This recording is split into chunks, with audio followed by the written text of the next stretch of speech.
Welcome to my second test stream, where I am prepping for a big stream on the Famicom's 40th anniversary, getting all of the technical issues worked out. And this time, rather than just shuffling through a bunch of my games, I think I'm going to try to beat something.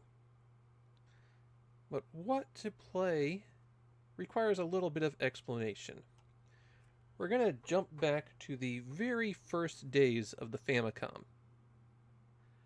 And in those days, Nintendo's very first partner was Hudson Soft.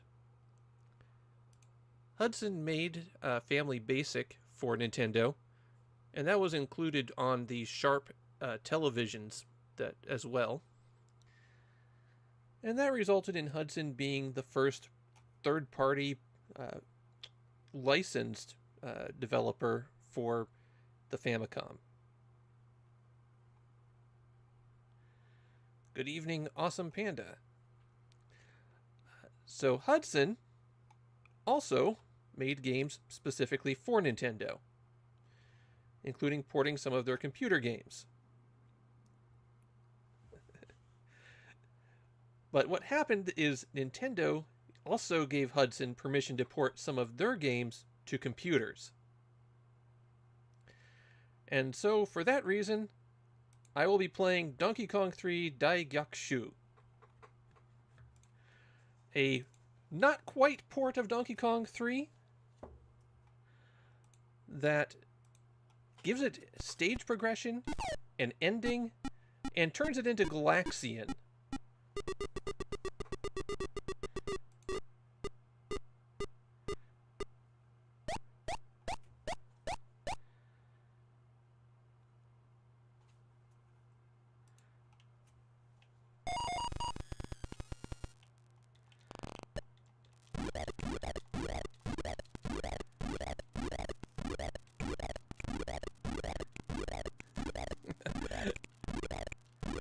They made 3 games like this for computers. Donkey Kong 3 that we're seeing here, Balloon Fight, which is a straight port, and the other one that people know, and the game I'm actually playing, Super Mario Bros. Special.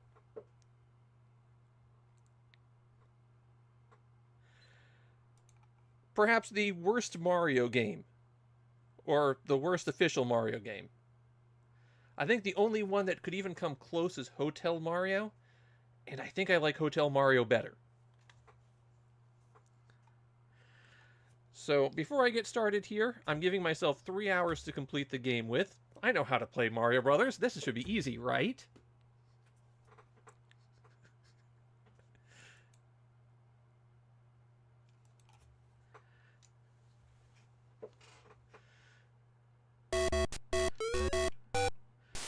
And I have actually played the first stage. Always a good sign. Yeah, that comes close. Yeah, Mario is missing his a brutal slog. Same thing for Mario's Time Machine.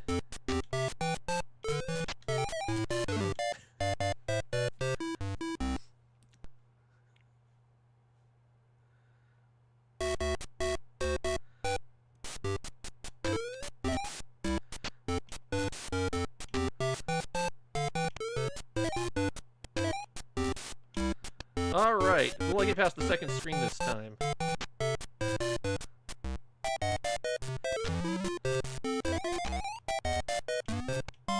Honestly, I'd rather play Super Mario Pinball, but...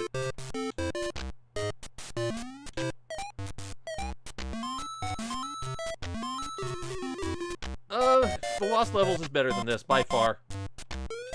Even if you're trying to complete the D levels, it's better.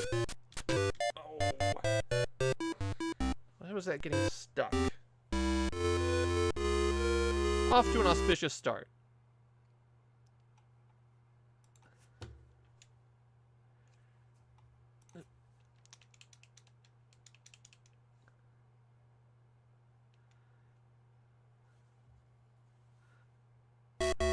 The timer does go super fast in this.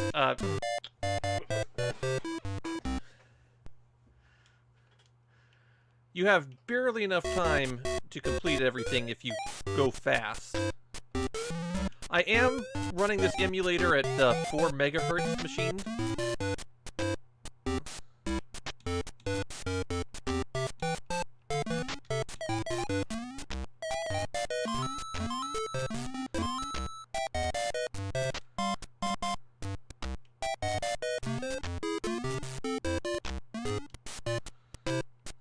Okay.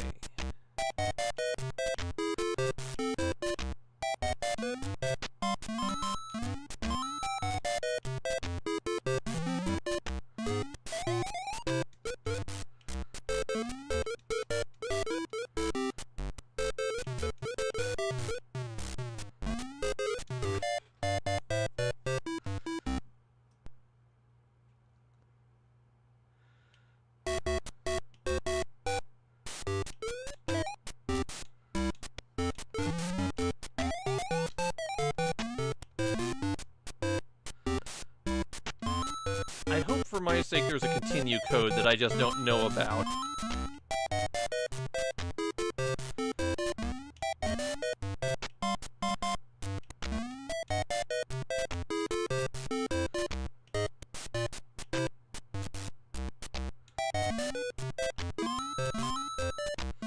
Why would I want it to be better, though? And the whole point here is playing the worst Mario.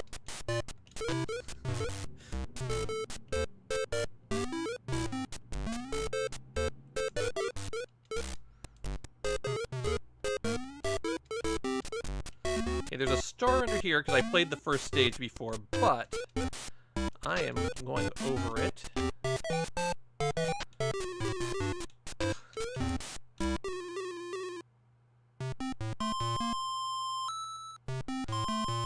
The music is very PC speaker.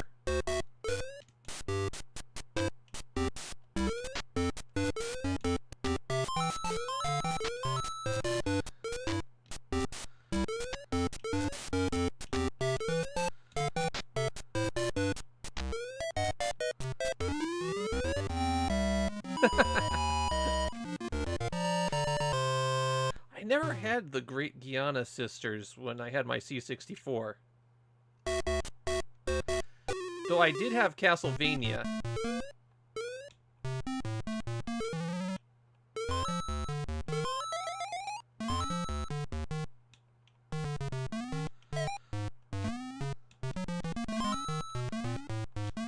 Well, should I try for the warp zone? Okay.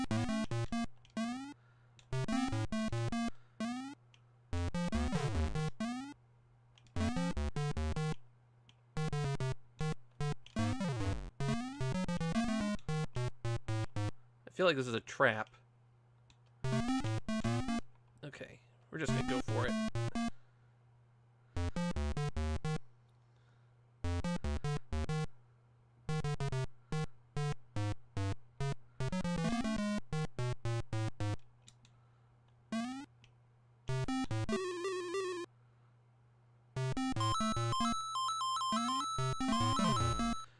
That was a rough port for Teenage Mutant Ninja Turtles to the C64.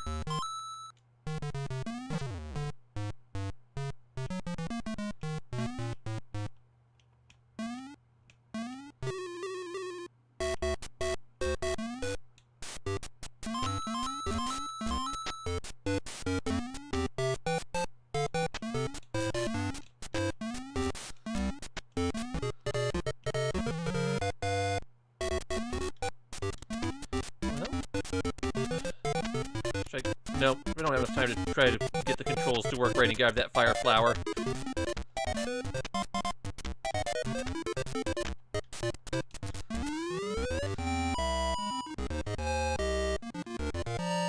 There's a lot of weird ports of the Commodore 64 of NES games that, or similar things that are better than you might expect them to be, but still not that great.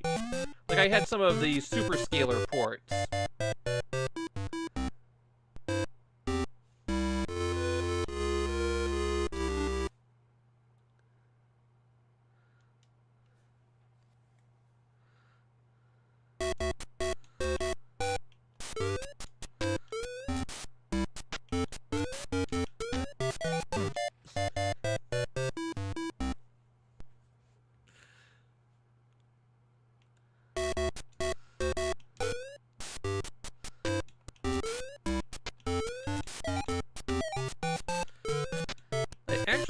across a PC-88 on Yahoo Auctions for about 10,000 yen a few weeks ago. And I almost bought it, except I realized that between shipping and getting the rest of the accessories to have it up and running, it would still be way too much. And that's before you start buying games.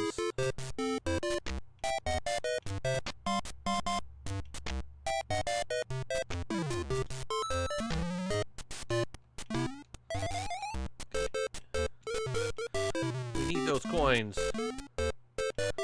We'll see if I ever get an extra life in this game, but...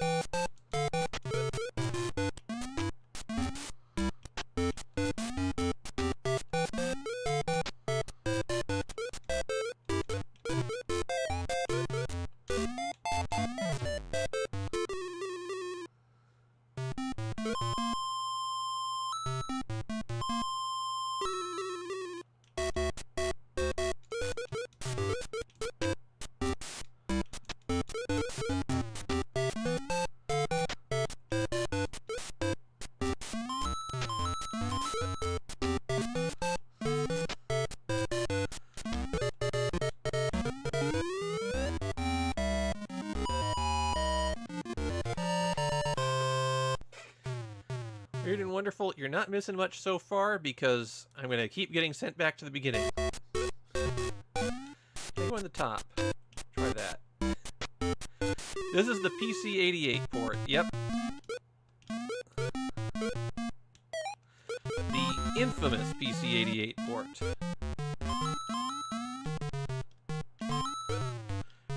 Rather than play around up there, we're just going to go for it this time.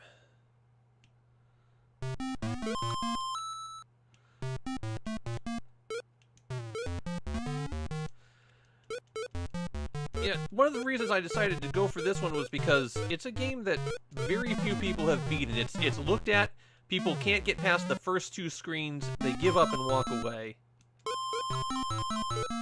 I want to give it its fair shake, even though it seems to be trying to shake me pretty hard.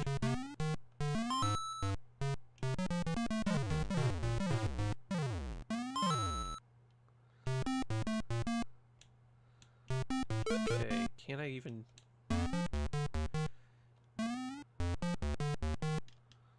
That worked. Alright, I'm going to avoid the pipe this time because that took me up to the surface and onto 1-3. Let's see if I can find a warp zone.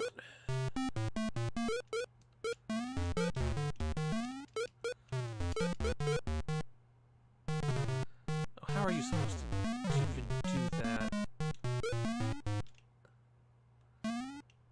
I didn't see a way to get up there, but I'm going to... Next time I come through here, I'll have to look.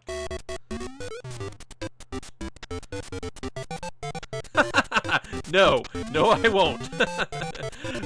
I don't think I'm even going to get to the World 4 castle.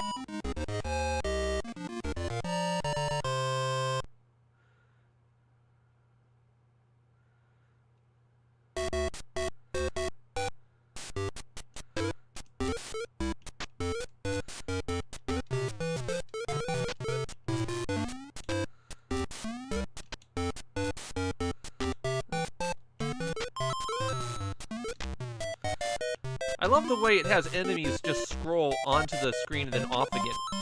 That was a red turtle. He should have still been there. Alright.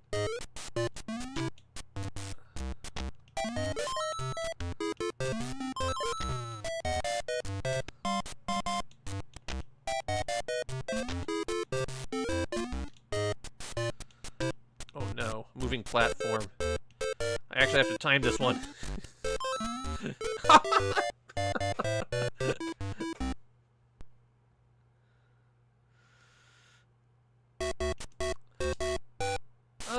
I think it is. I'm gonna... If I... Whoa, that was bad. That was bad. Okay. I turned the clock speed up on the emulator to see if it made a difference with the music, but it just made the timer run super fast.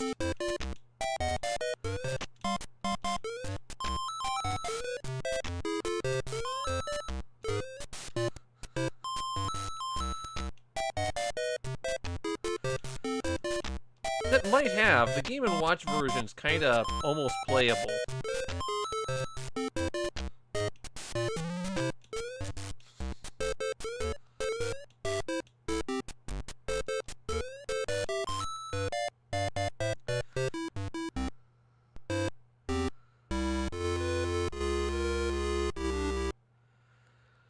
It was the last time that Nintendo allowed Hudson to port one of their games to PC, so...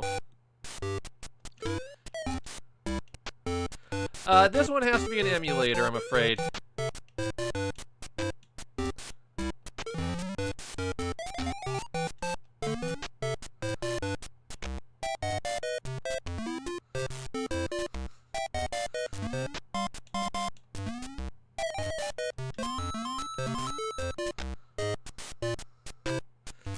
Yeah, I think when I tweaked the timing, it went kind of loopy. I might reset it if it keeps misbehaving.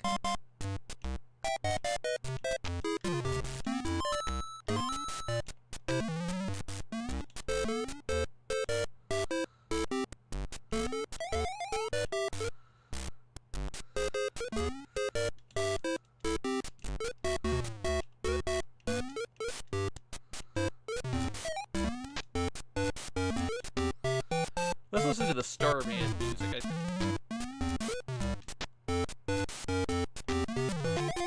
We'll do it this way for once, just for fun.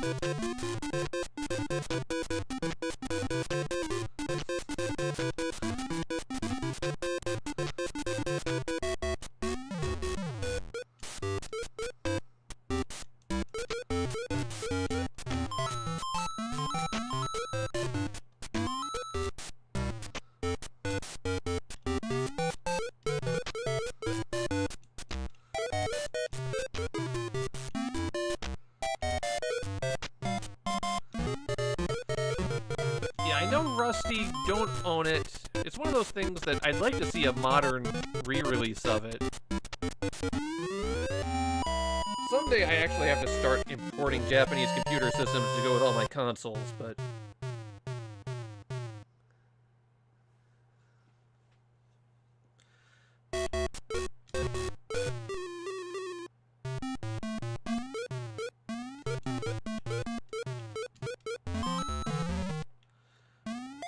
I don't remember if Adventure Island for the PC-88 was even playable.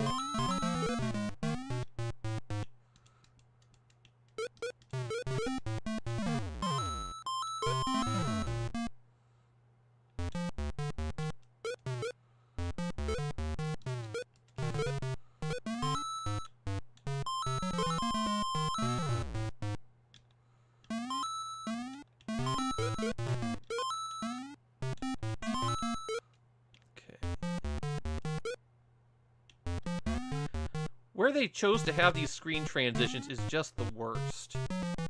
Now I'm going to go on because we're going to try to find that warp zone, that way to get up to the top. That's not tall enough. None of these are tall enough.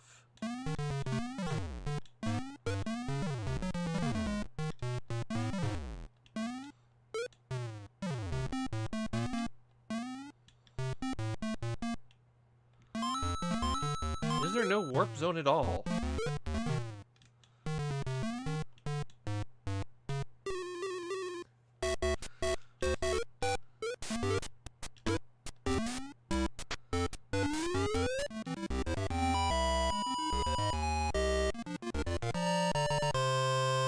I'm not familiar with Totsugeki mix.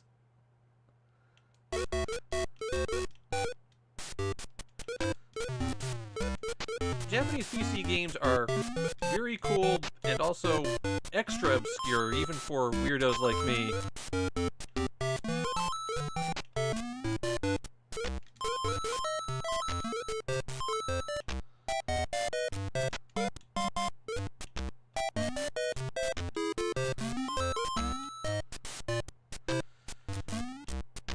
This is Super Mario Brothers with Prince of Persia style jumping.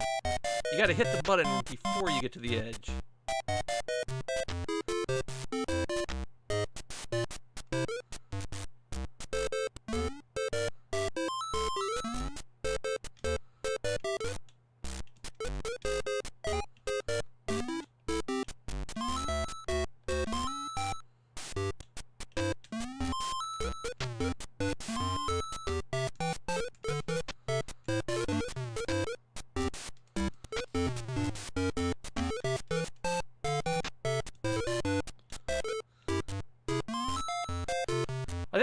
final Kaizo actually came out before this. It'd be really close, though, because the first Kaizo was, like, mid-86, and so was this.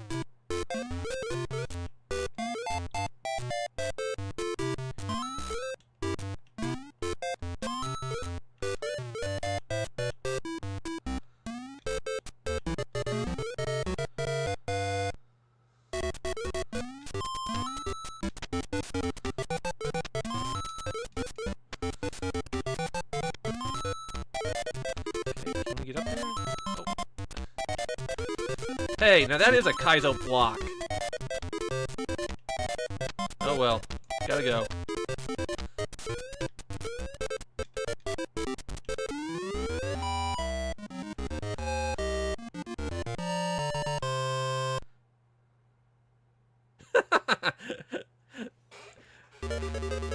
Three hours of wandering around is perfect.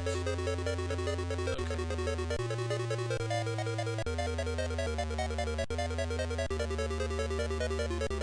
That flame bar has got someplace to be.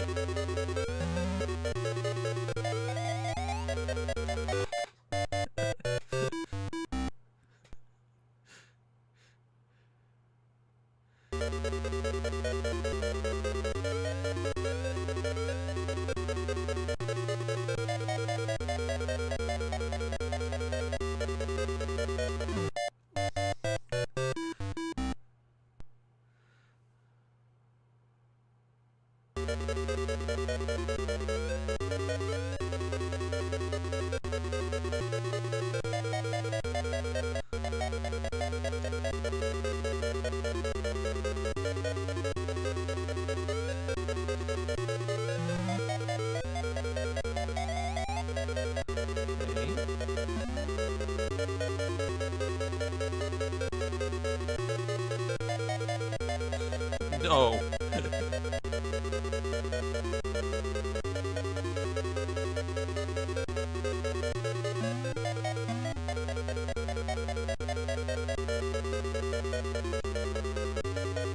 Super Monkey Daiboken's actually on my list of games to stream for the 40th. We'll see if I actually do it. But I got pretty far in it when I was recording the first time.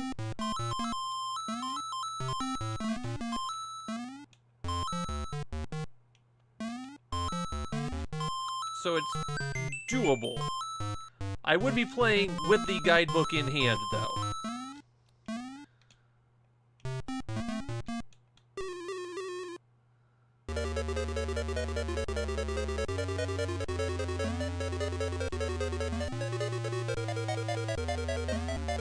Am I gonna beat World 1?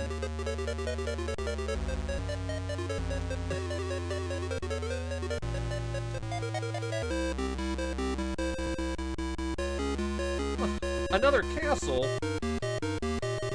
I wasn't expecting that.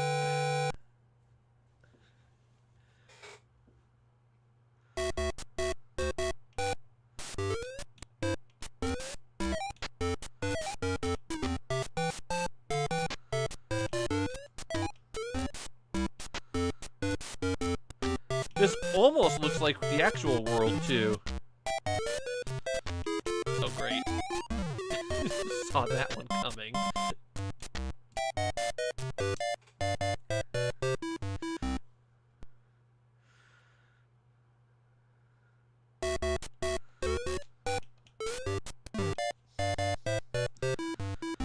Alright. We're gonna see if the Hudson code works. Oh. I held left and hit the fire button, which is start for this game, and it did not go through.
I found unplayable in Hydlide... The thing I found unplayable in Hydlide was just the wait to recover your health.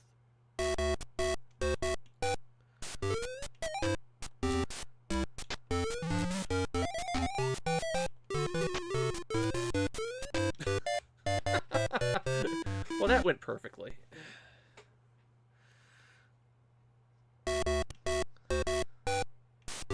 We're just gonna do this, so... Start fresh. Get a fresh start.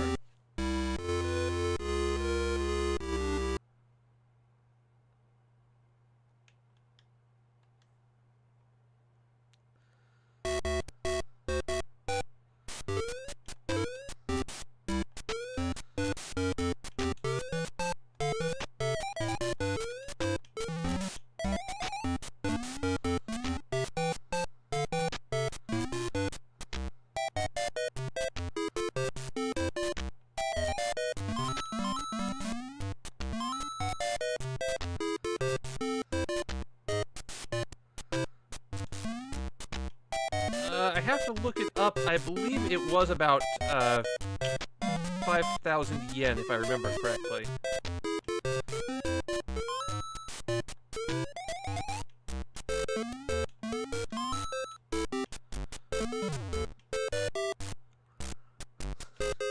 Takahashi Meijin probably has beaten Super Mario Bros. Special because he was a tester for Hudson at the time.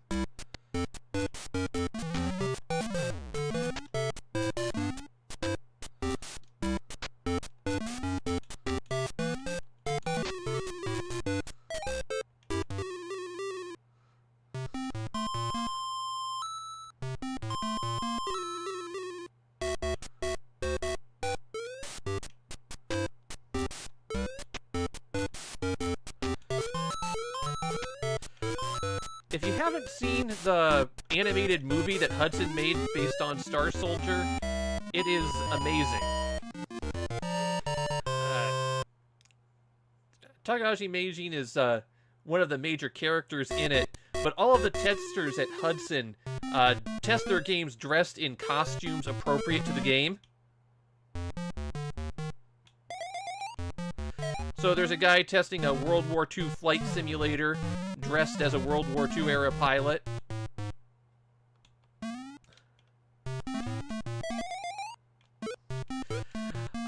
And they had to create the Hudson joystick because Takahashi kept blowing up regular controllers.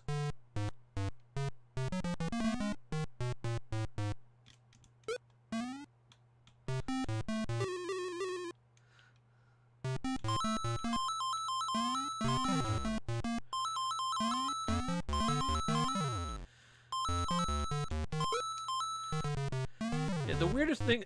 No, it's animated. The weirdest thing in the movie is that the central conflict is a kid has awesome Star Soldier strategies that he mails that he's going to send into a magazine, but his friend at school steals them from him and mails them in first for the credit.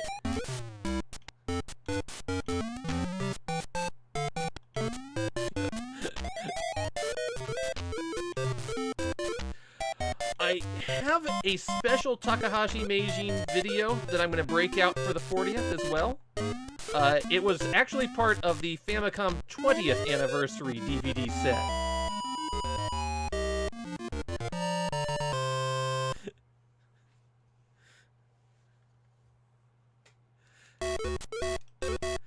So I'm going to get to see a little bit. Actually, no. Luigi is not in this version because it is single player only. I don't know if that's good for Luigi or not. This is the version that Luigi got out because of contracts. But Mario was obligated to show up.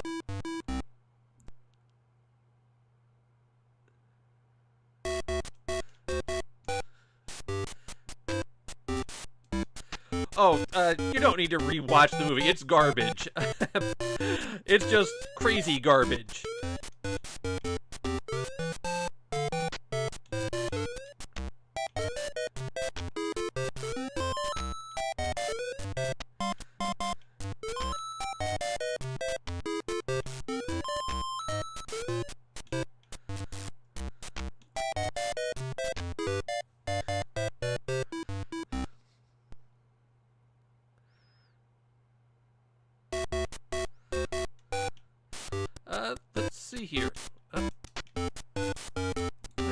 lost control.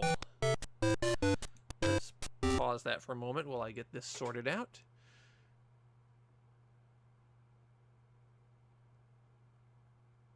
Oh, my program that I had converting my controller over crashed on me. That's why.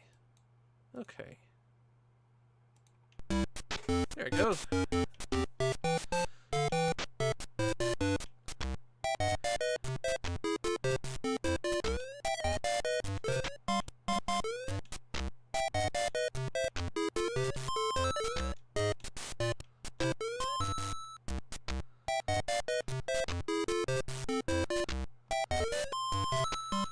Word is, Takahashi actually could mash 18 times a second, not 16 times.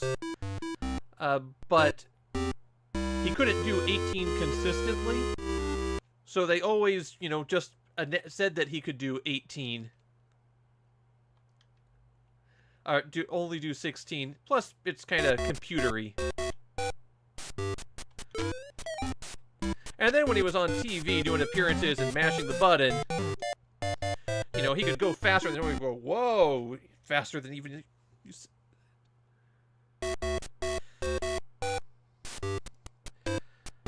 Did Hudson make a typing game? There were a lot of people who made typing games actually in the early 2000s. I don't think Hudson was one of them. There's all sorts of crazy, obscure typing games that came out in Japan, based on all sorts of things. The Fist of the North Star ones are probably the most interesting. Though there was Typing of the Date, which was a romance game. And yes, they definitely took the title from Typing of the Dead.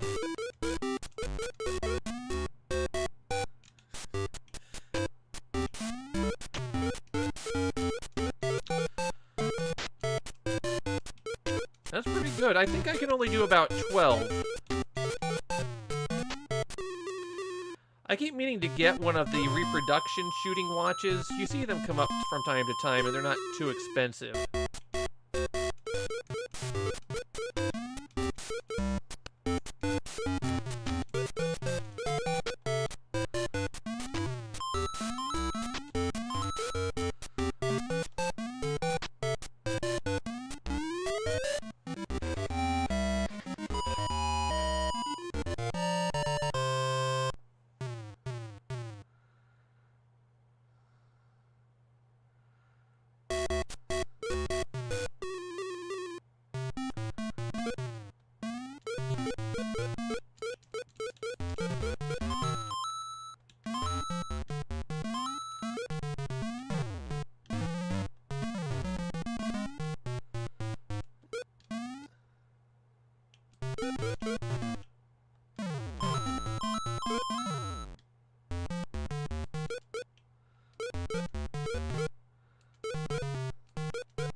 I'm not sure that actually has anything to do with it there. I mean, there's plenty of people who do go through the regular dating scene.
lost control here again. There we go.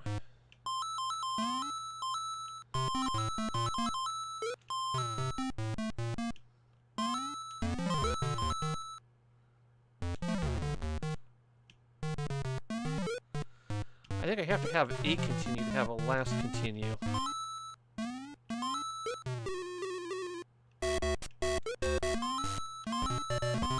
That is definitely dropping stuff when it hit him.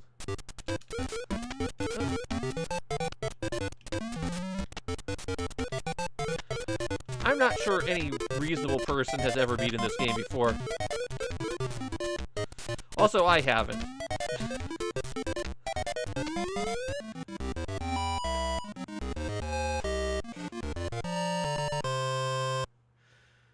In fact, I haven't ever really properly played it before. Since this is a challenge similar to Game Center CX, where my goal is to try to beat it in the time limit given.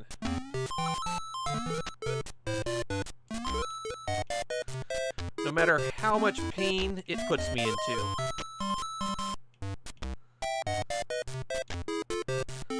I don't believe that. I think it was AI generated. Nobody's ever actually done that.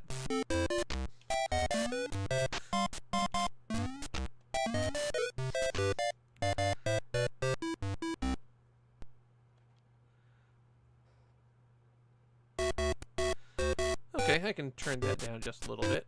There we go. Okay.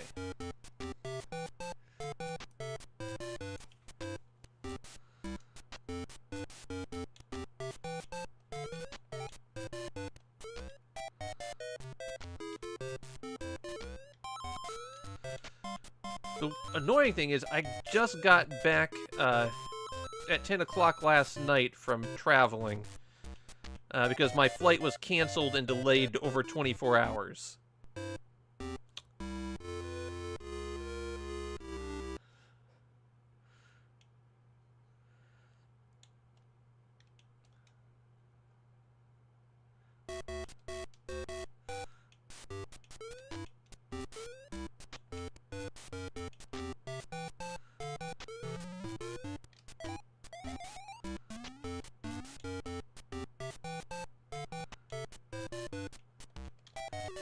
I lost control again.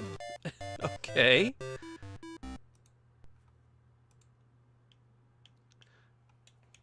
That's odd. Alright.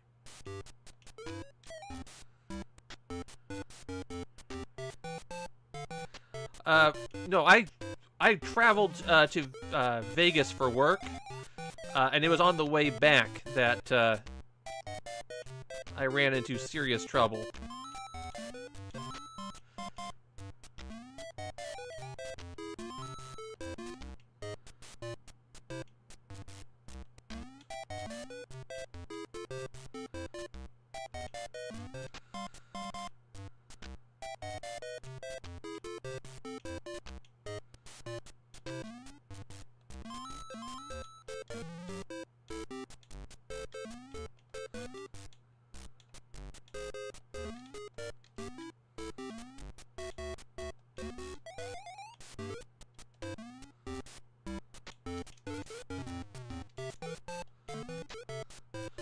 Oh, I hope I don't have to find the Hudson Bee.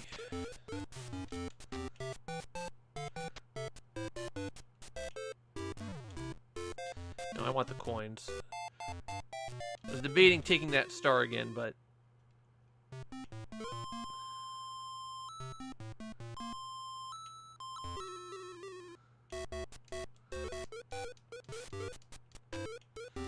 Super Arabian's pretty nasty. If you're just trying to get the code, that was the part of the send away. I don't think anybody has successfully navigated those carpets without some really mind-breaking effort.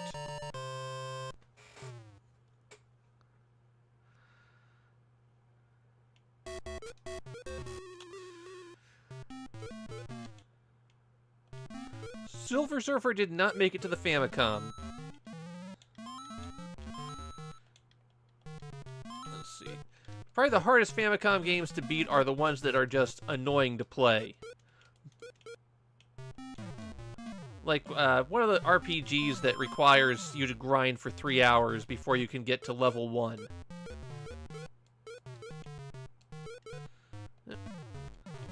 Thank you, Mad Stalker.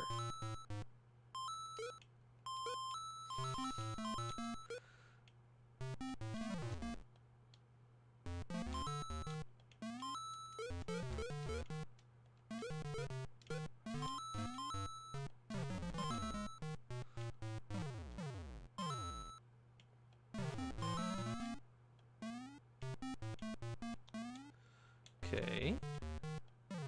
So let's do it over here.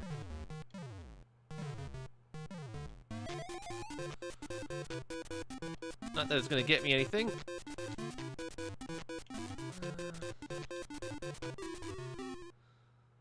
Ooh. Yeah, all of the Hokuto no Ken games are horrifying to play.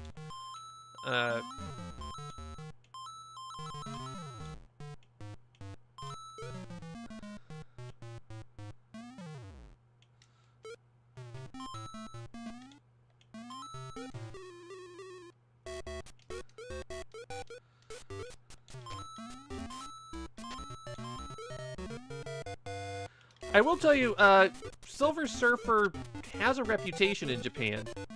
They do know the game exists.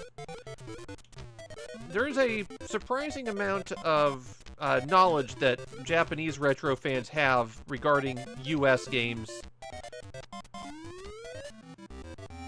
I even found Japanese fan sites for the Angry Video Game Nerd, so they exist.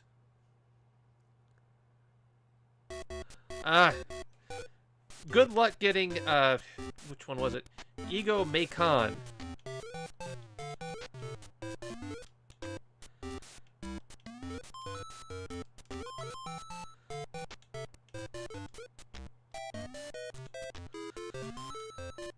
Yeah, there's some of those games, Mad Stalker, that are just really rough. I Sensei, Oshite, that's another one where you're looking at $500 for something that you'd never want to put in your system.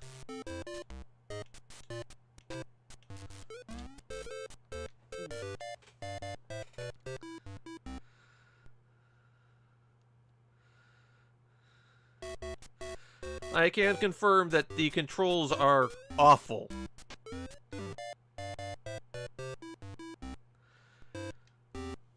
It's wonderfully inconsistent controls.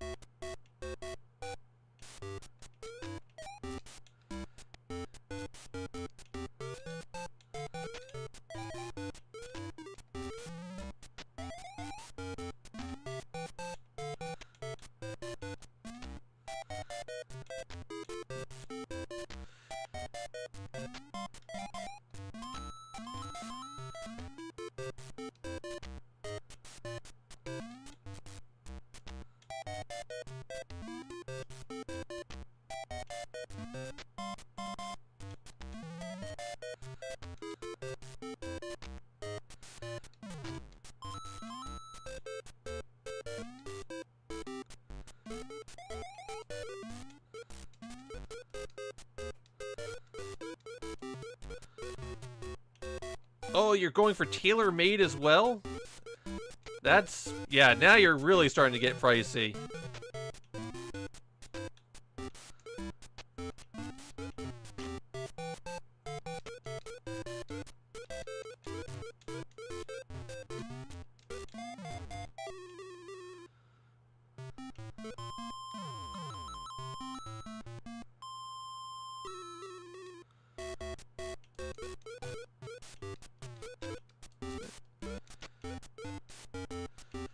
Popcorn Cat, the prices aren't horrible for Famicom stuff if, compared, especially compared to other retro gaming things.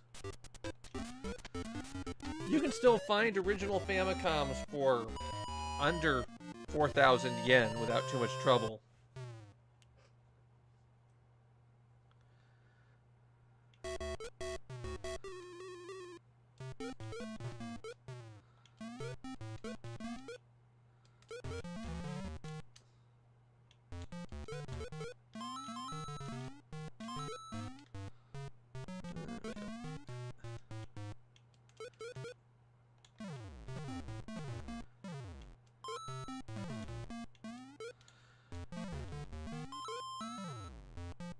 Can I say, I find Friday the 13th unplayable.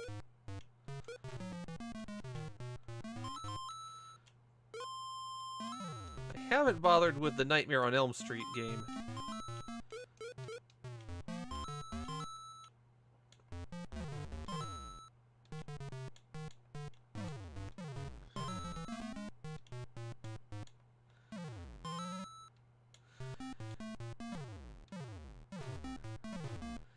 Yeah, you can find...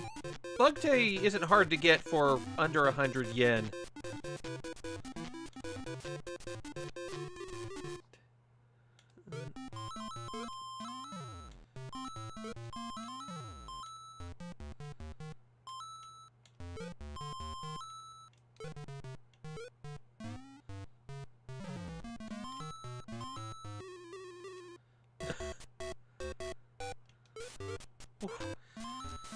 You really are going for the pricey stuff, Mad Stalker.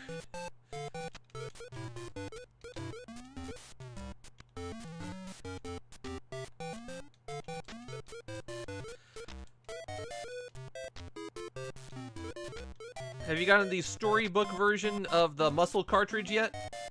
Not Muscle, Kinnikuman, but...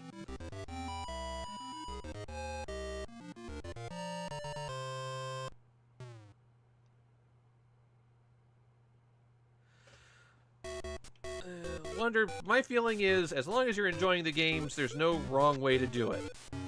Except stretching the aspect ratio. That is always wrong.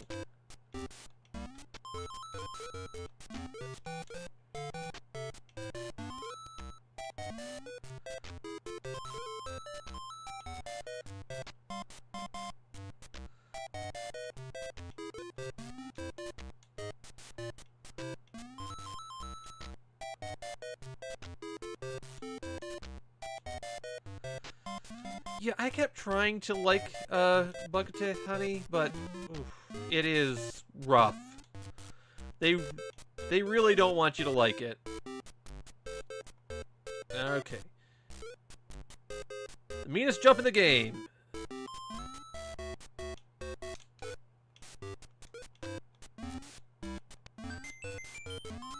And I earned an extra life.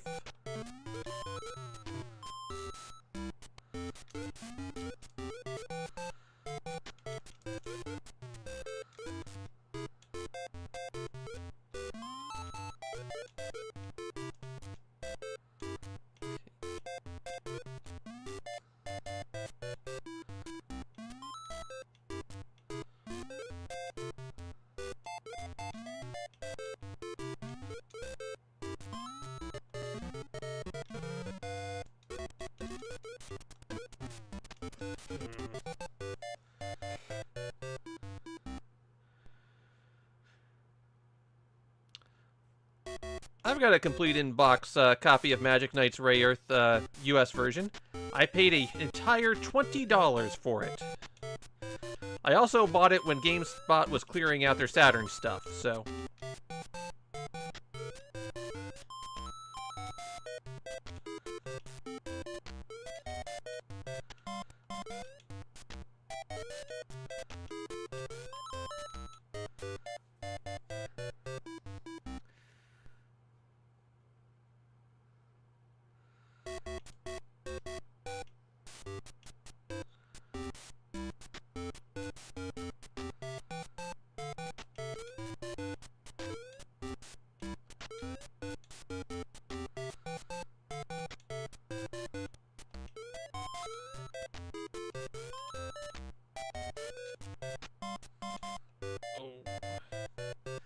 Well, I am losing this one hard.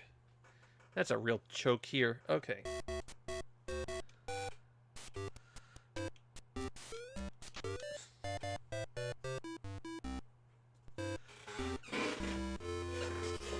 Reposition myself. Okay.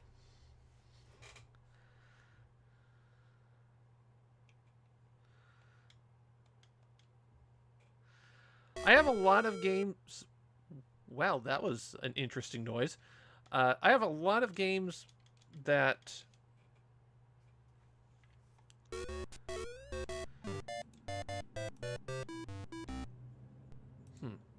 Okay. a lot of games that are rarer than having 1,000 copies, but they're games that nobody cares about. Because I bought virtually every single game released for PCs on CD-ROM between the years of 1995 and 2000. Always getting them from clearance bins. But I got literally everything.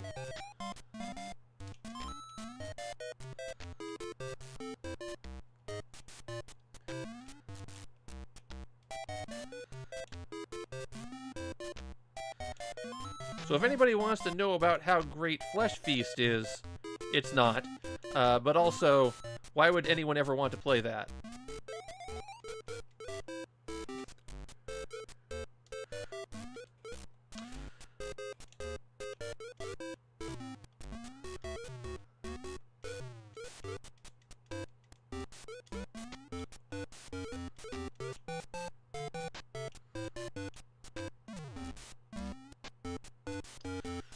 The advantage of real hardware is that it is the actual equipment, so there's no compromises made for functionality. Nothing that they do a little bit backwards or get quite right. Or there's a tendency, especially with emulators and FPGA, to get it close enough and then stop development for 10 years.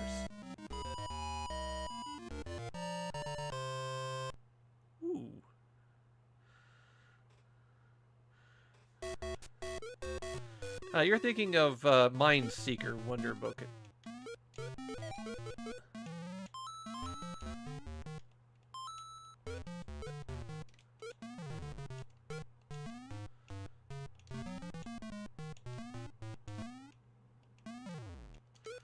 Now let's...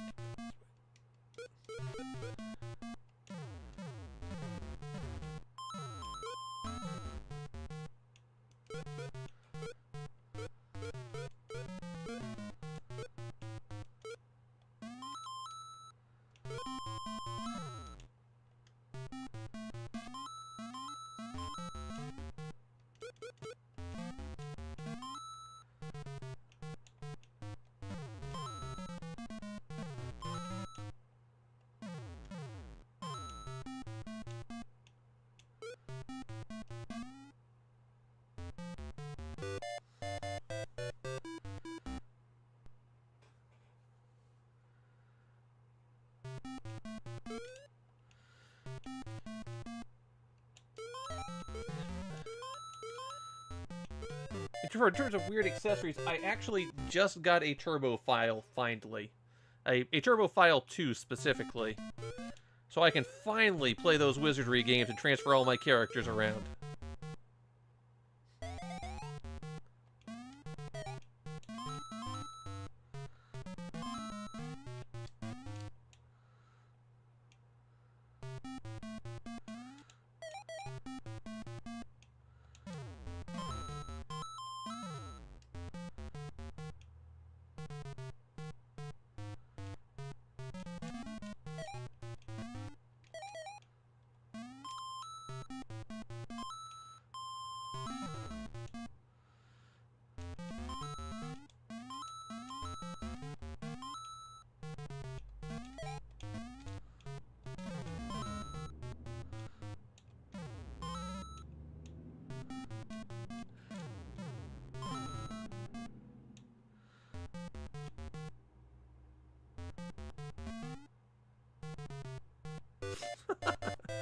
I thought I'd slip through that. Okay.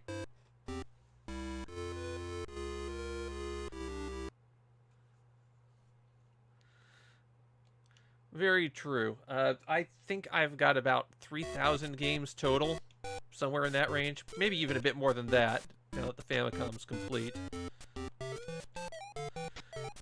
And what to play is always a challenge. Which is one of the another reason for Famidaily, because then I always had something I had to play.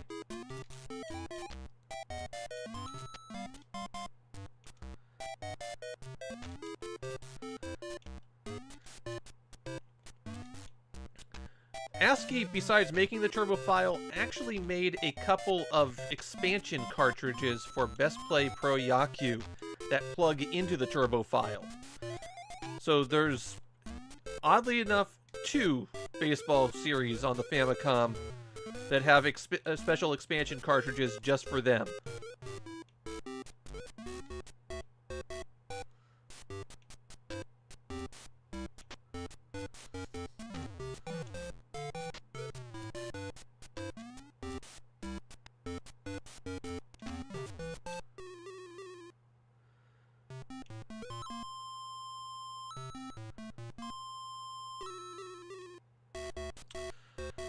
That was an interesting one. You've got a couple more months before it reaches my episode, Mad Stalker, for Ultraman, for that Ultraman club. Yeah, it was a little bit easy, but it wasn't bad. It definitely wasn't as bad as the Great Cyber. I think that was the one, which I thought, which looks similar, might even use the same engine, but has some real gameplay issues.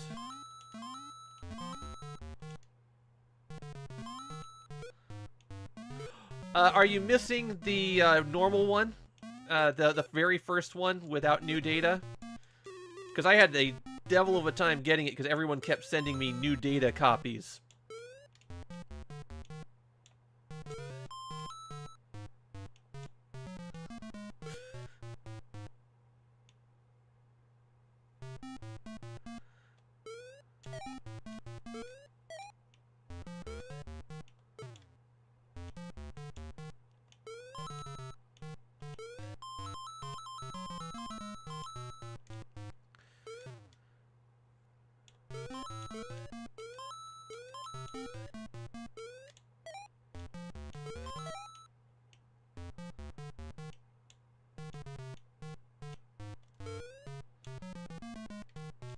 Okay.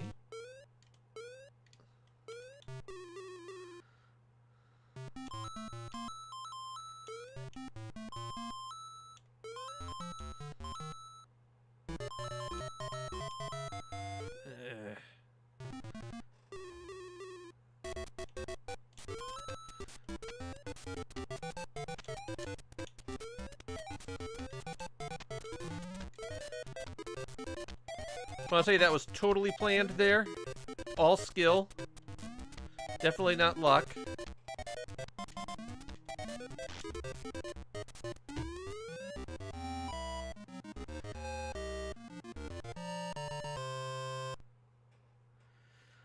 I haven't gone to the Mario movie yet because it's just not something that made me look...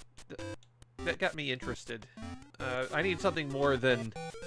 Hey, remember this? Which I know is weird coming from somebody who's made a ton of videos going, hey, remember this? But...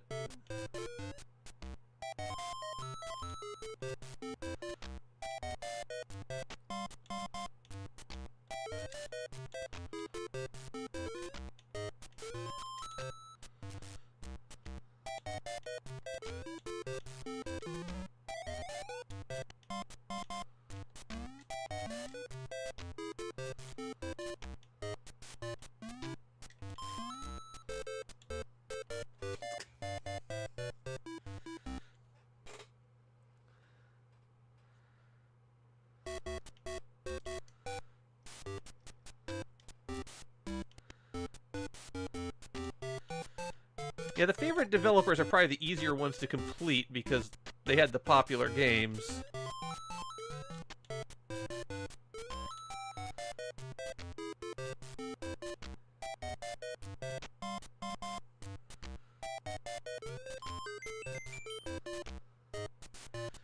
Oh, the Namco, yeah, that's the big one.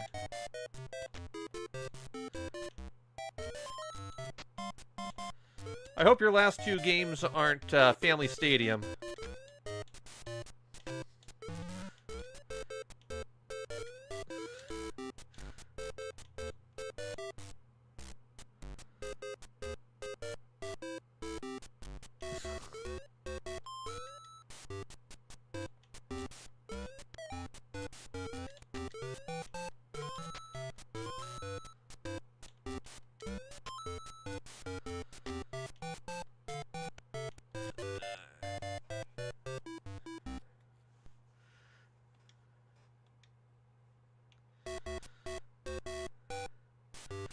I don't think I want to meet the person who played this enough to get good at it.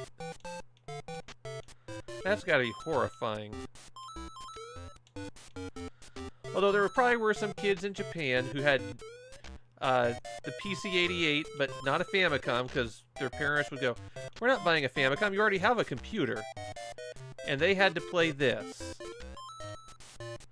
And that my heart goes out to those kids.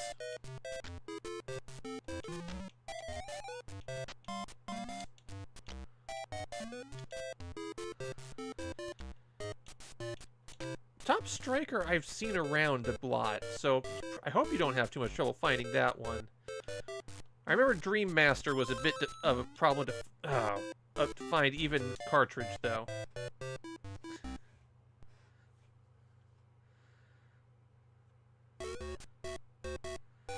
What the?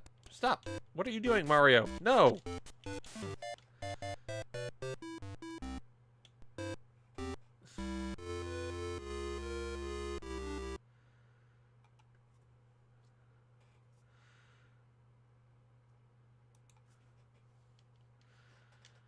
I am one game short on one console and 2 games short on another console that I have to pick up in the next month or two.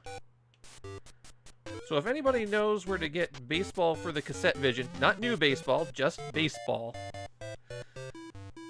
or pole position 2 for the super cassette vision, I am looking for those.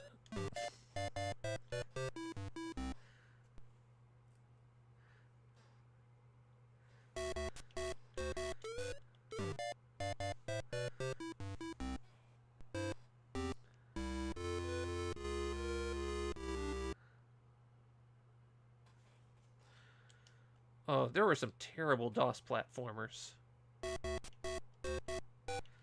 And I'm not just talking about Mega Man. Everyone knows about Mega Man.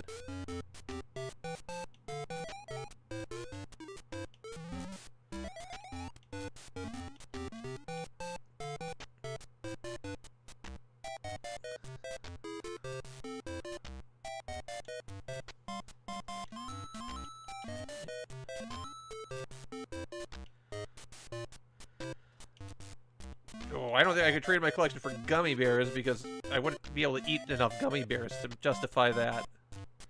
My pancreas wouldn't be able to take it.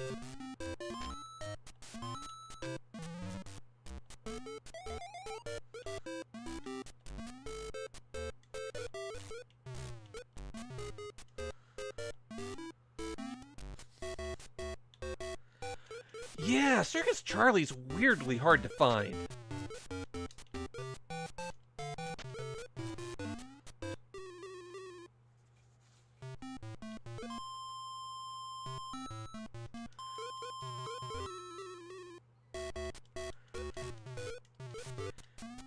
Quirky Green, the point is torment, not to play the better game.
I'm trying to do this, like I said, Game Center CX style, where I am playing a challenge out, but oh, this makes it really hard to do.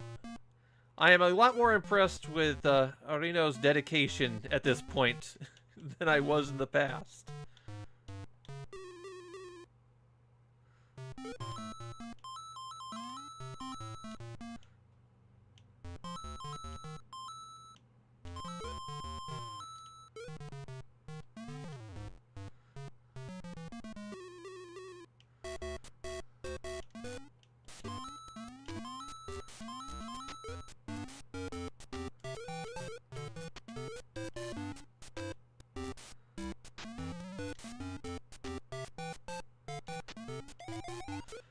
Yeah, I have no idea why Konami licensed out just Circus Charlie and Puyon. That was a weird choice, especially since they were getting into console development at the time.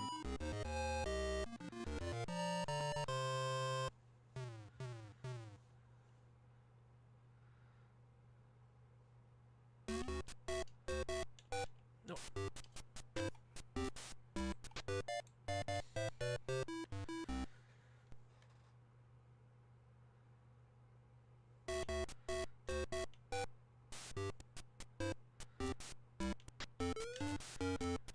This thing's got a bad tendency to get the controls stuck, which definitely doesn't help.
No. Stop! Stop, Mario! Why are you jamming?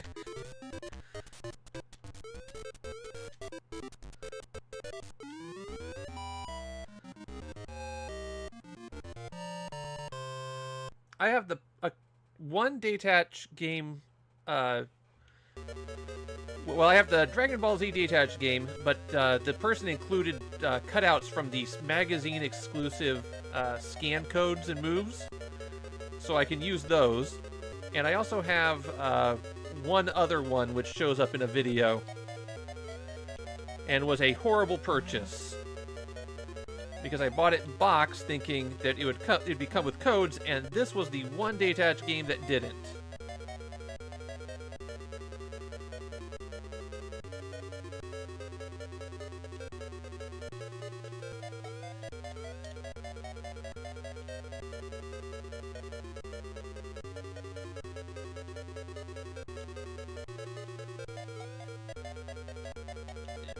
People knew what bank switching was at the time, but obviously it wasn't in use yet with the Famicom because they needed the mapper chip.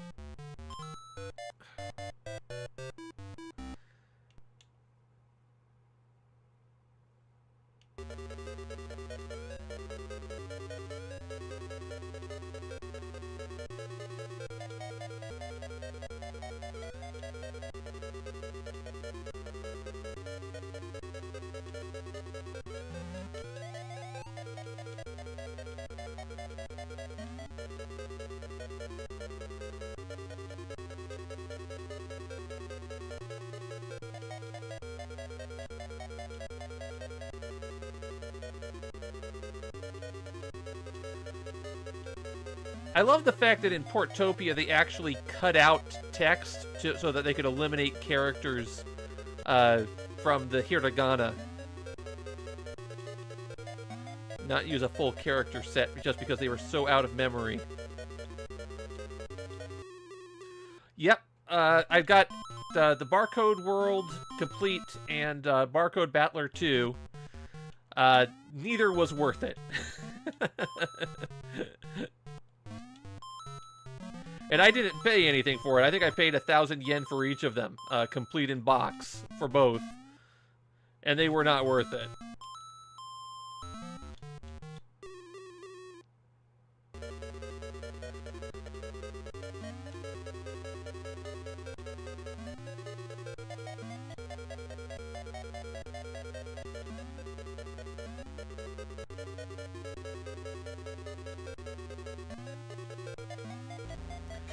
Okay, I've tied my furthest distance now.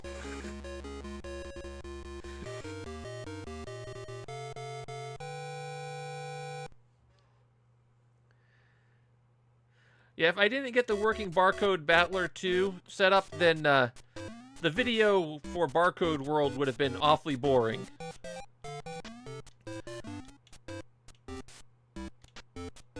On the other hand, I still have to get the box version of the Super Famicom Barcode Battler game.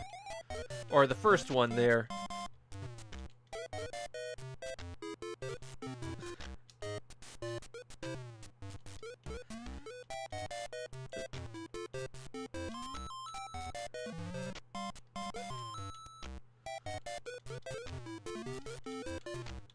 I have now further than I have ever gotten in this game. Okay, fine, we're just gonna go on with that box.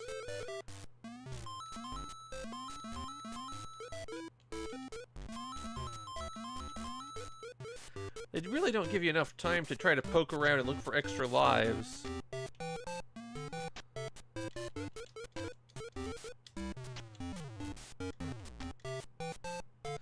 They sure do love blind jumps.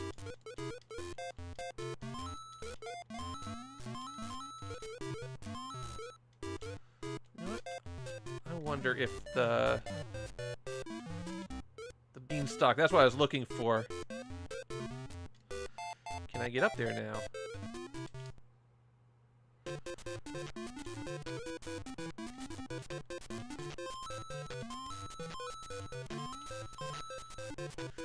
Well, this is significantly worse than I thought it was going to be.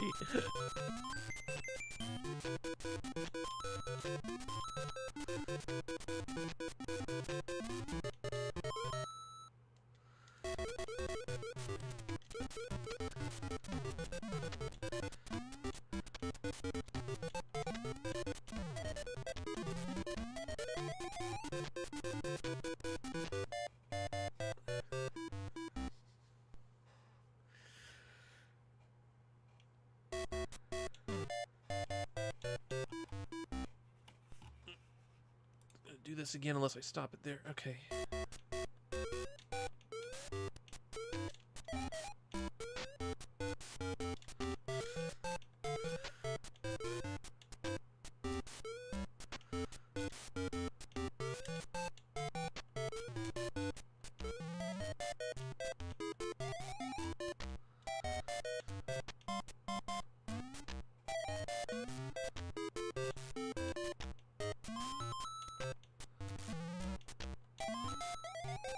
Oh, 2-2's next. That's gonna be brutal.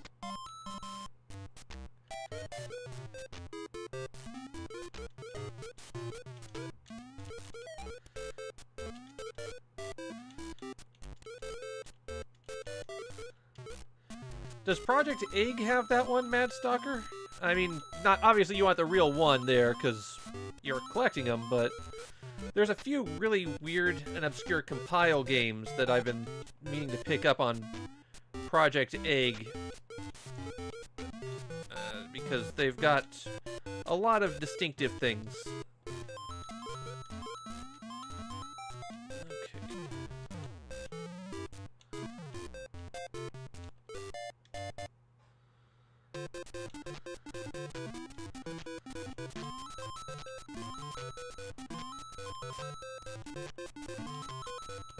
Oh, this isn't even the worst Japanese hardware not designed for video games.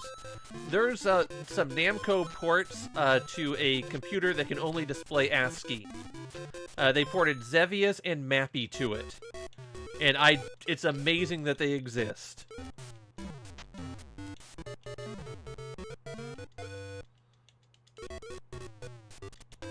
I think I missed the one that wasn't a star.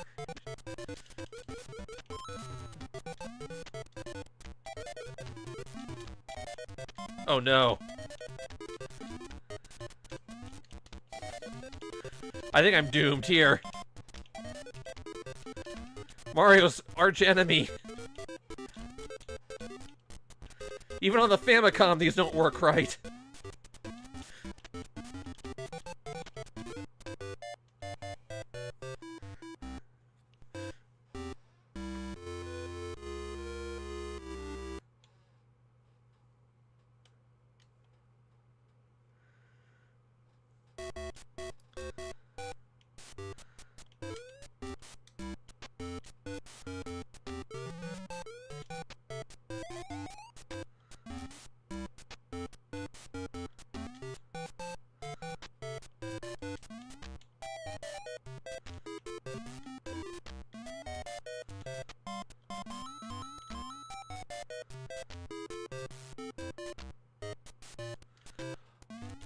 Yeah, those ones seem to be tough for collectors, Mad Stalker. I've seen Japanese collectors complaining about how hard it is to get them.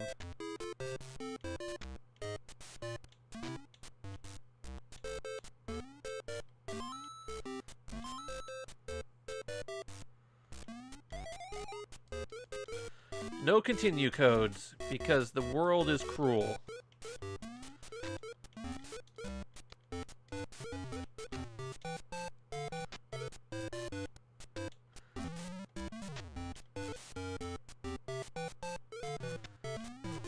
I suspect that's what they want you to do here as well, Powpuck, but good luck with that on this thing. I'm in the U.S., Mad Stalker.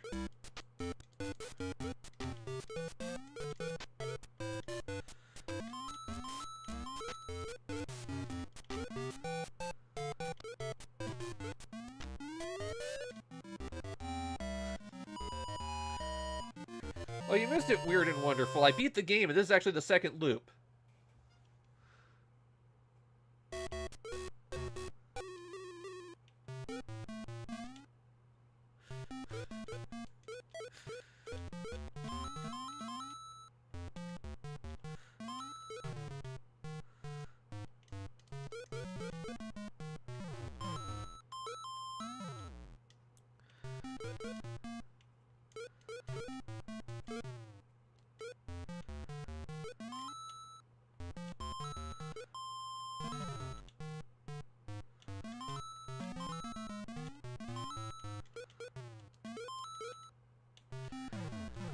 I was going to go to Switzerland next week and dip into Germany briefly, but my travels for work have really taken it out of me.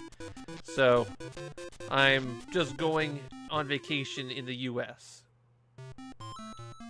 Well, I was doing the editing and timing on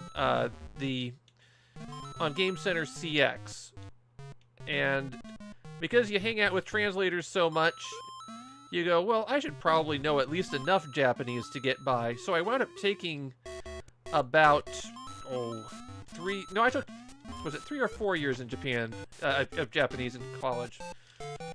I think it was 3 because I had to stop at one point.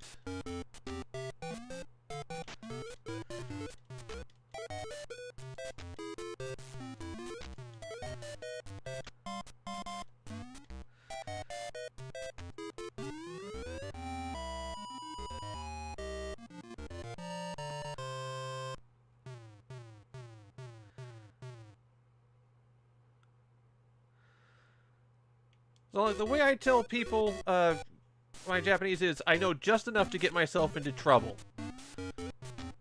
I can get by if I, refer to a dictionary,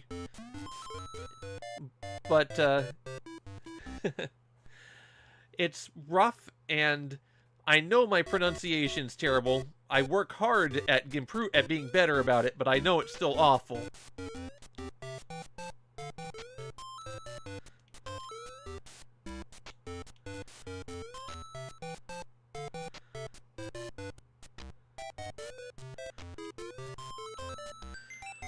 Areno is currently on his 19th year of Game Center CX. Next October, it'll be the 20th anniversary.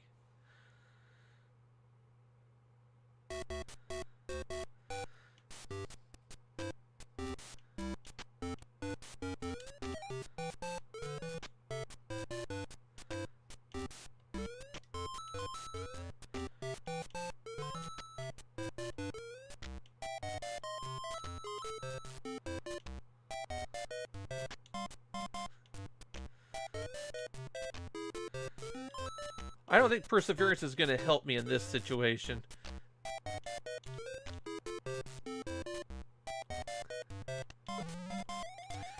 With Famidaily, what I often did was I played along with games that were complicated, following a video or something like that, just so I wasn't getting stuck looking things up and figuring things out.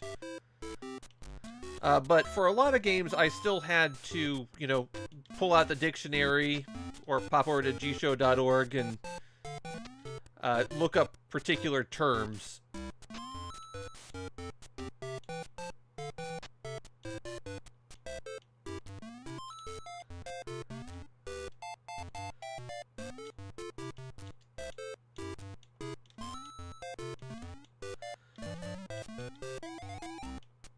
Roman, this is what peak performance of Mario looks like. You may not like it, but it's peak.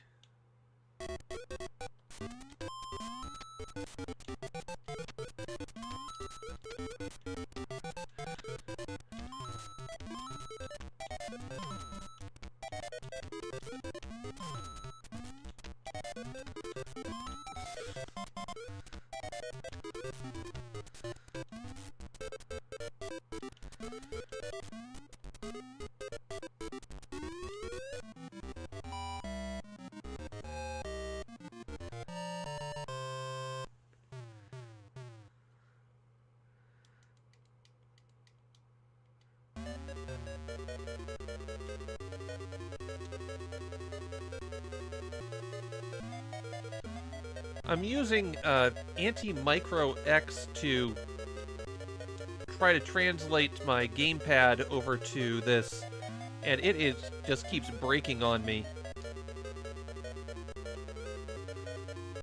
I'll have to try another solution if I need to do this again at some other point. Though, I'm not sure I will need to for this. I mainly didn't want you guys to have to listen to my mechanical keyboard click for a couple of hours.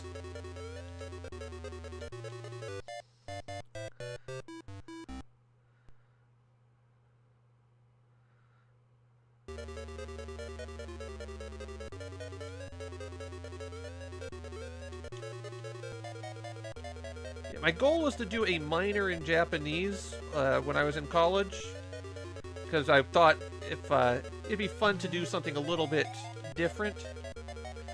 But then I wound up not being able to fit in some core classes, so I never got to the conversational courses.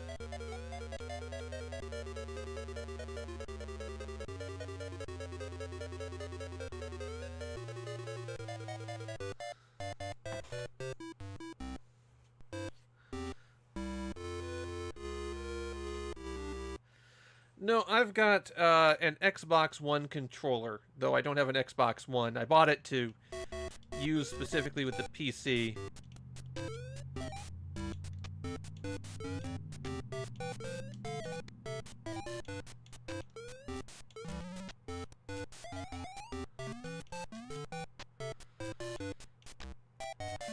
Areno has avoided doing any game that involves a comedian because they didn't get paid for those appearances in games.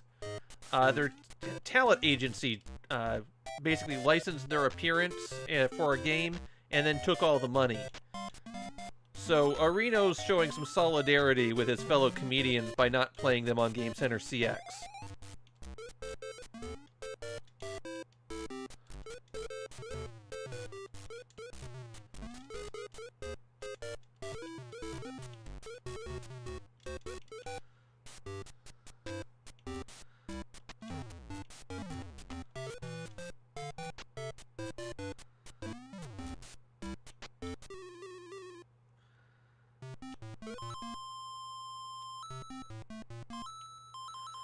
I have never seen a black Super Mario Bros. Cartridge. I know Kokoron got reissued in a black cartridge that nobody seems to be able to identify where it came from. And of course, there's, you know, Mario Pro Yaku, but we know where that one came from.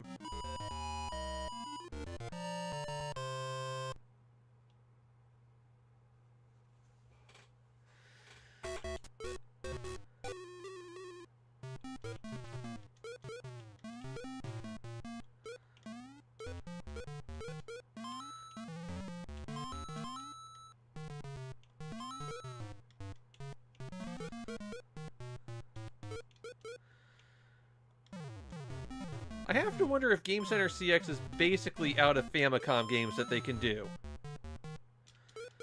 At this point, I think they've probably vetted every single game on the system.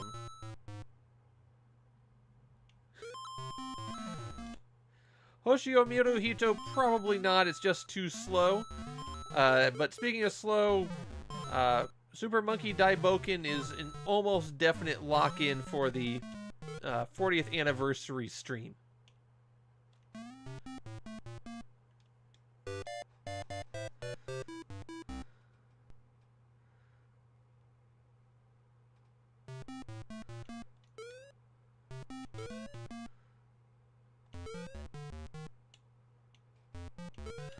I even think they're out of FDS stuff, but with FDS stuff, I think they're also got away from it a bit because it actually broke in one episode.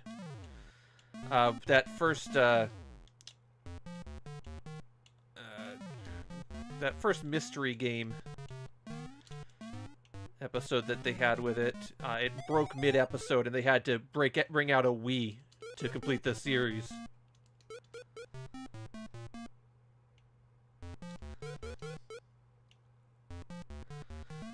There are a couple of groups who have picked up Game Center CX and are continuing to translate it.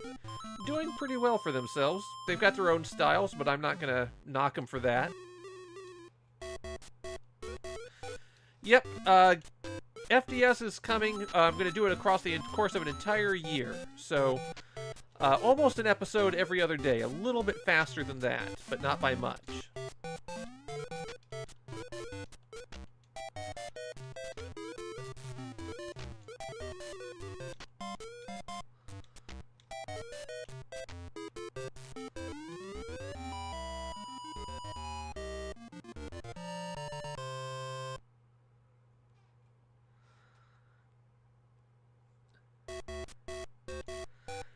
Yeah, the timer in this game seems like it's designed to make you cry. Also, the inconsistent movement speed of everything.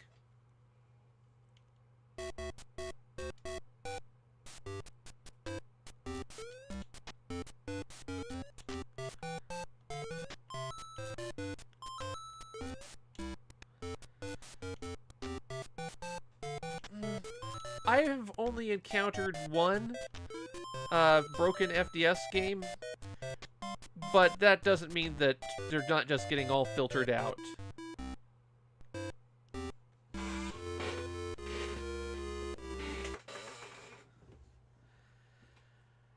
Okay.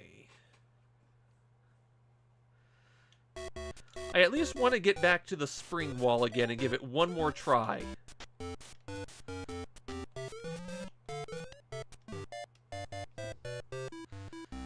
I think I'll just throw this cycle away. Game & Watch would be tough because how do you capture footage from it?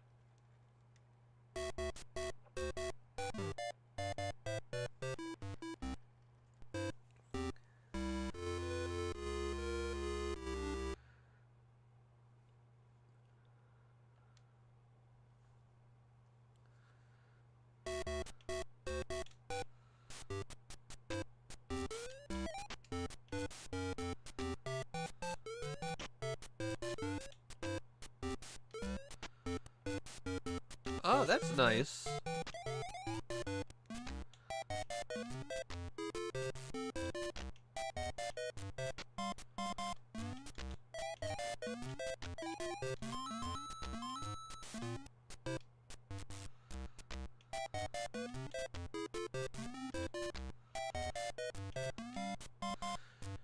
You know, rather than doing Game & Watch, I think I'd do the Tiger R-Zone. That's one that needs a retrospective. There's a unique Panzer Dragoon game. There's also the only Apollo 13 game.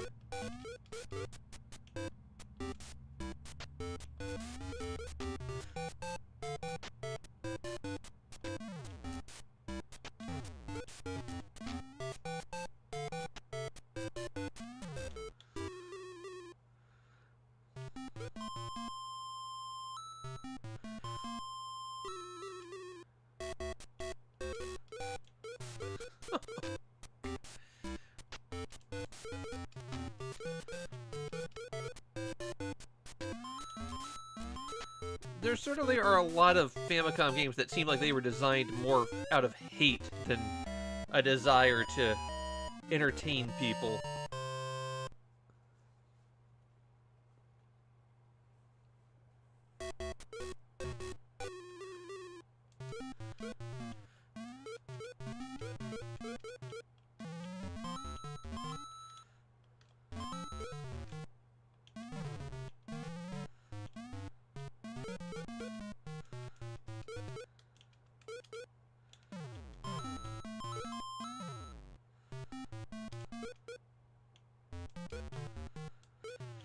Yeah, the level design is not horrible.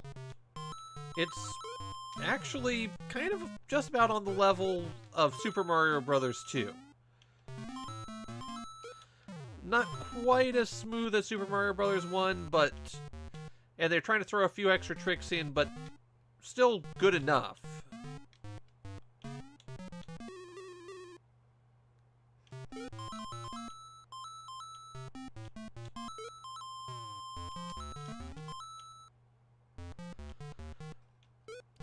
Yeah, I played Hotel Mario at the Midwest Gaming Classic for quite a while this year, just to actually try to clear some of it. It is a better game than this, and it is still not good.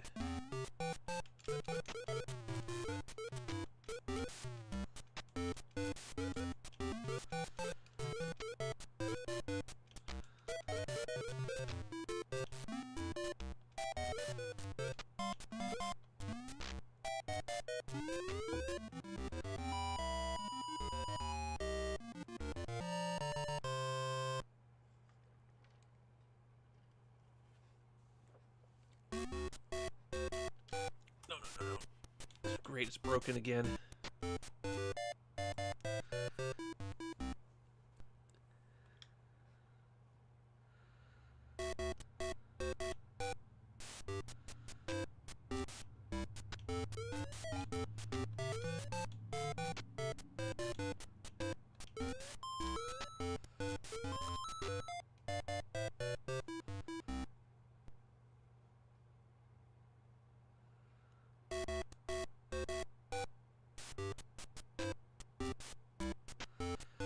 I have not played them. I, of course, saw them on store shelves when I was young, but I went, well, I'm never going to have a CDI, so I guess I will never play these two Zelda games.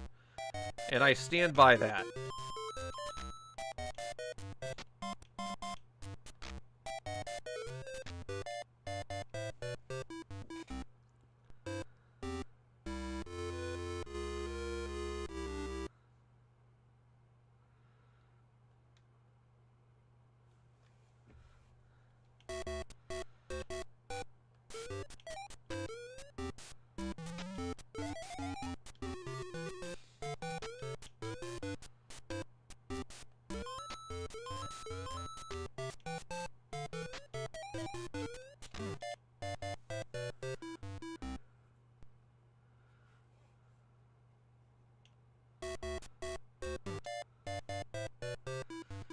Yeah, Basement Brothers is pretty good.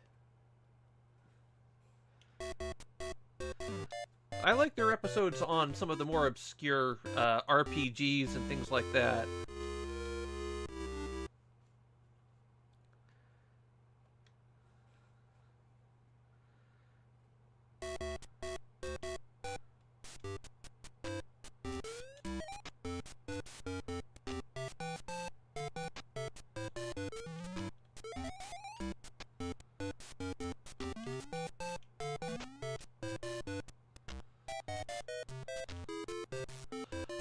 Oh yeah, the Mario Brothers remake is actually decent.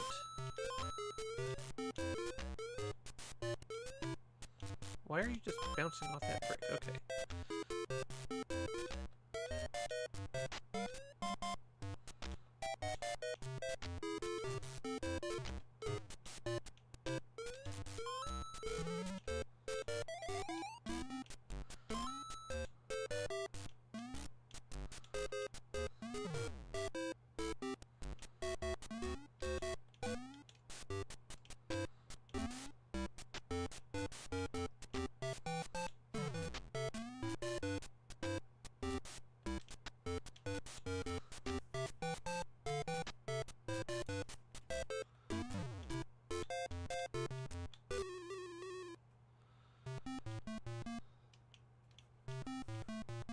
is this just there?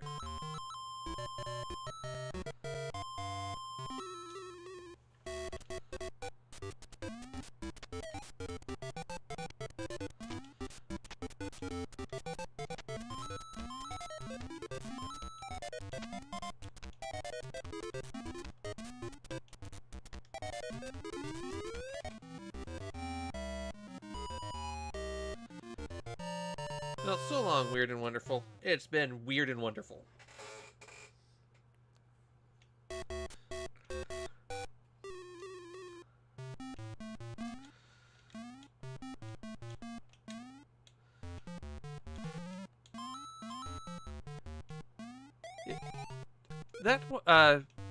Putting games on disc like that for a media center was an idea that was just a little bit too early.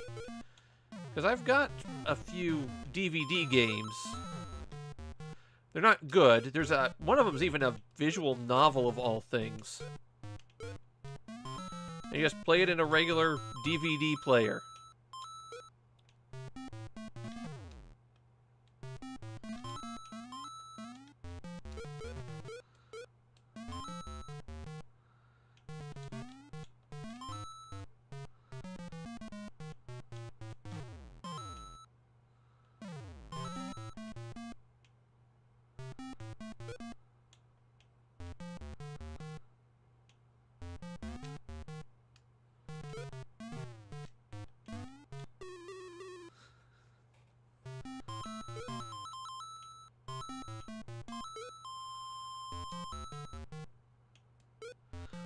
Absolutely. I have played better VCR games than I have played DVD games. At the very least, the Star Trek one with Klingons.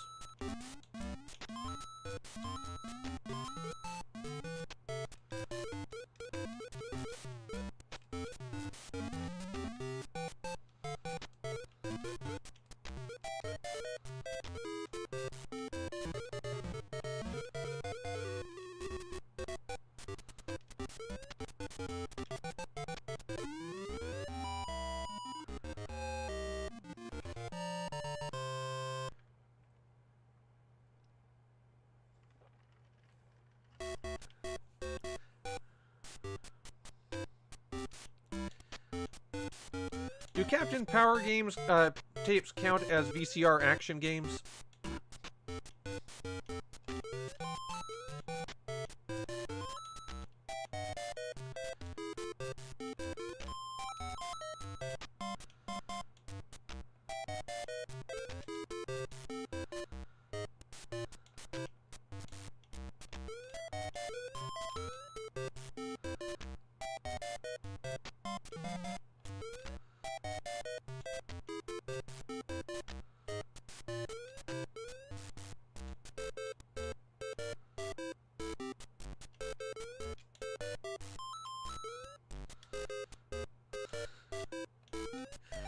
Good to know Captain Power counts for something.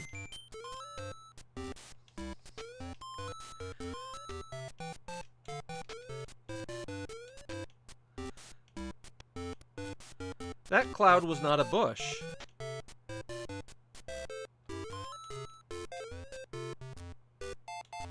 Now I'm gonna have to watch out for it again.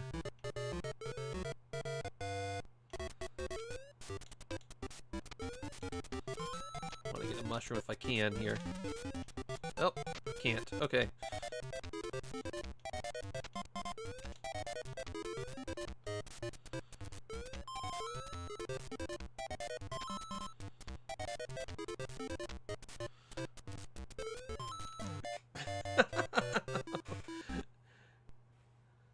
And of course they don't give you checkpoints.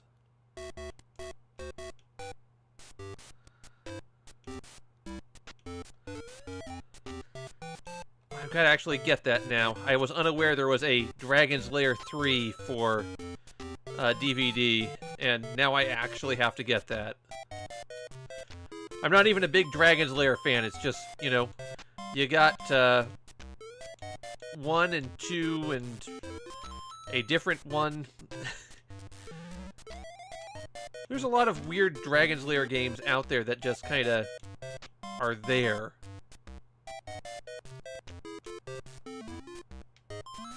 Yes, this game is torture.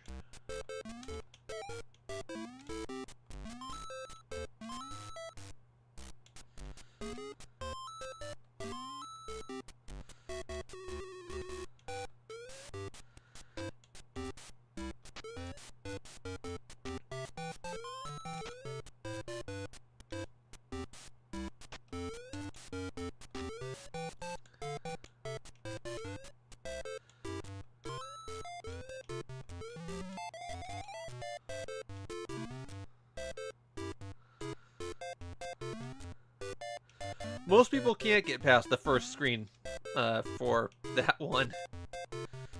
For Dragon's Lair on the Famicom. It's just that unfair.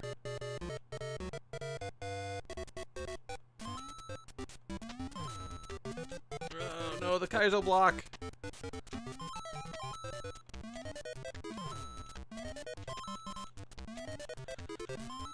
Come on, just let me go. There we go.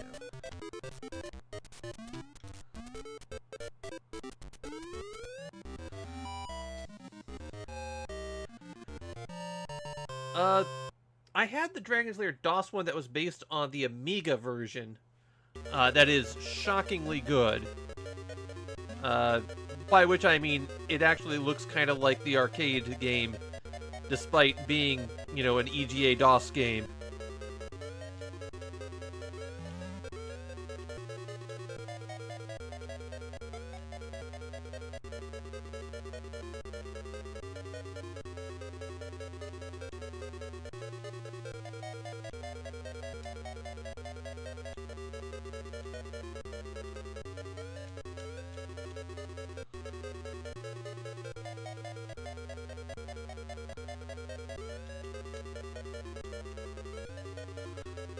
The sudden speed up and slow down is just nightmarish in this game.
Okay.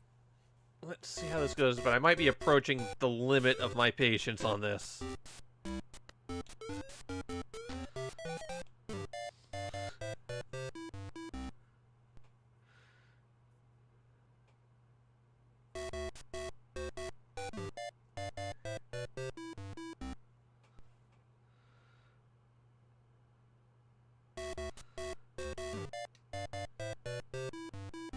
They shouldn't have been. Roman, they should not have been proud of this port. No warps that I could find. I couldn't find ways to get off the top of the screen in 1.2, so you can do it at the very start, but at the end of the level, you can't get up there again. If it had warp zones, I'd use them just to see different stages.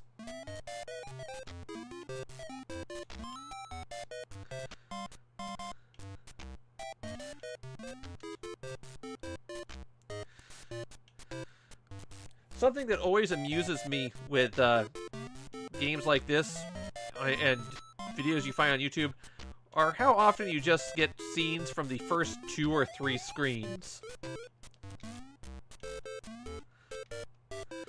You can always tell that somebody just plopped in, went, okay, I'm not doing this for any time, and got out again.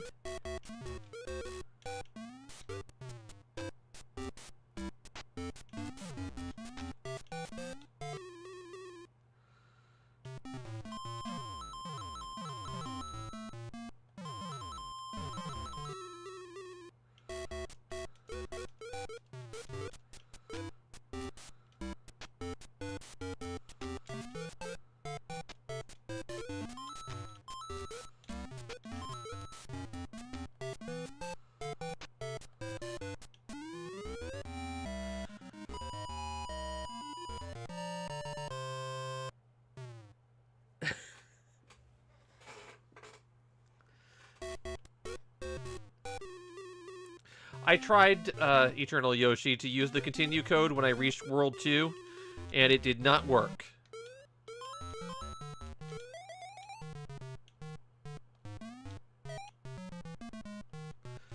They ported Balloon Fight, and they ported Donkey Kong 3. And Donkey Kong 3 got a similar treatment where it's technically a whole new game, because it's closer to Galaxian than the original Donkey Kong 3. I'm just going to keep down here because I need the coins.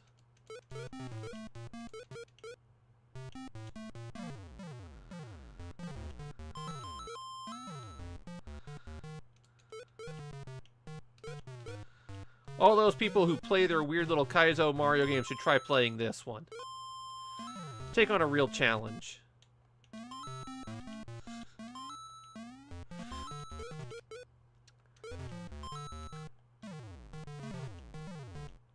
I've been thinking about getting into NES Maker and doing some weird ports of things.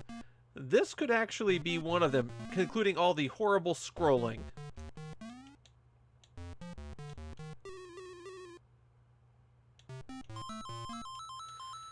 Something unpleasant. I was also thinking about porting DOS Mega Man to the Famicom.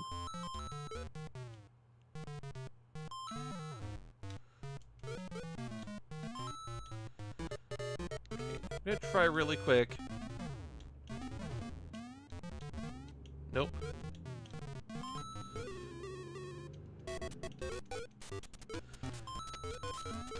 That wouldn't surprise me if to find Mario Maker ports at the levels.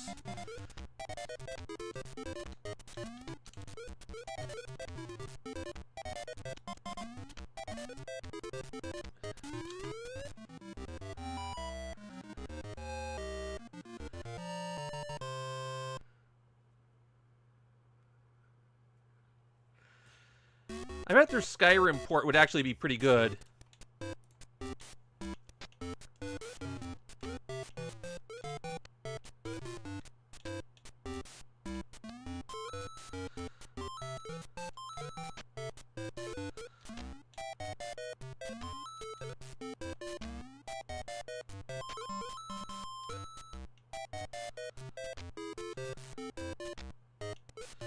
I suspect that the issue with Zelda Maker is that Zelda is just a little too freeform. Also, they've put dungeon makers in a couple of Zelda games. I'm trying to remember if it was the first or second DS one that had that.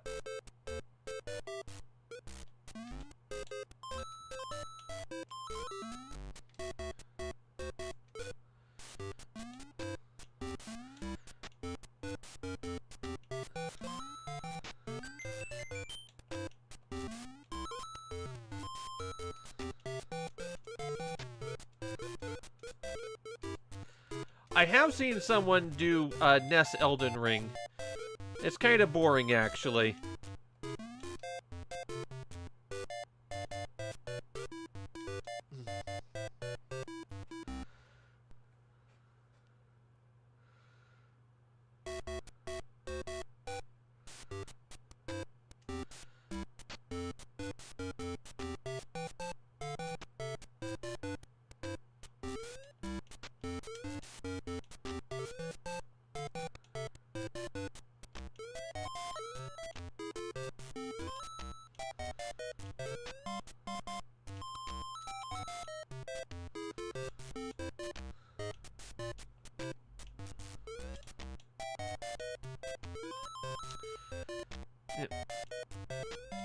If you like Elder Scrolls content, one of the things I've been thinking about doing is playing Daggerfall, using my original installation disc and no patches. That's another one for fans of seeing me hurt myself.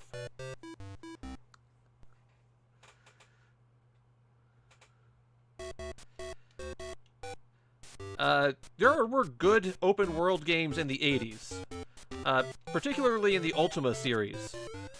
Ultima 6 is the first game that I would call, you know, an actual open world RPG in the modern sense, too. And then Ultima 7 was similar to that.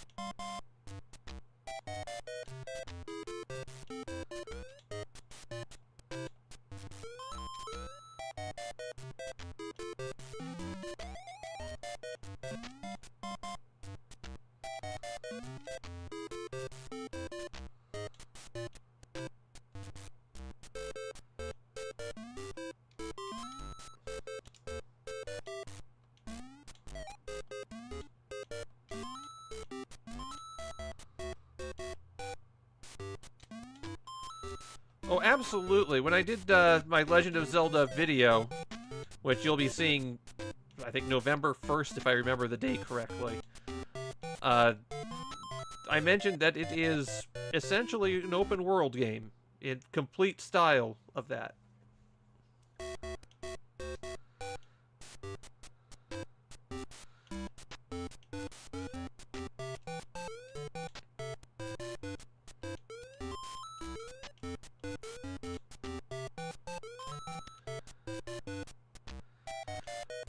Yep.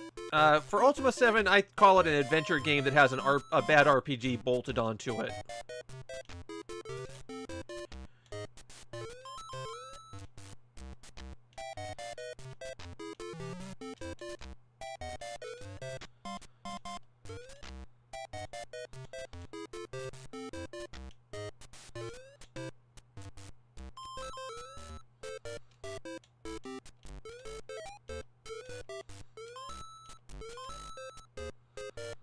Starflight's another good one, though I never could get into it. Elite is also comparable if we're talking about that stuff.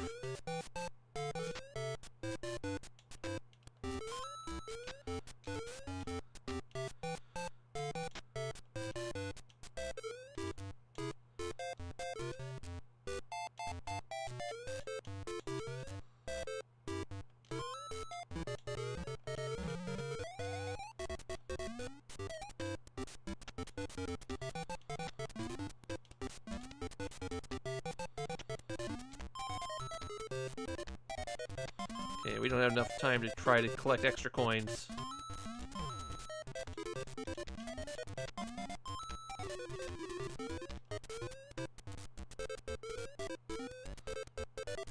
There we go.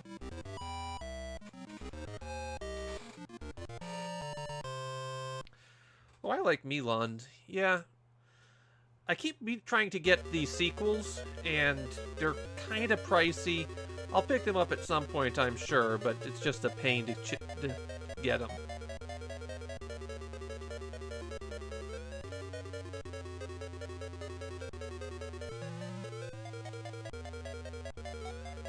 Doing great at getting those mushrooms.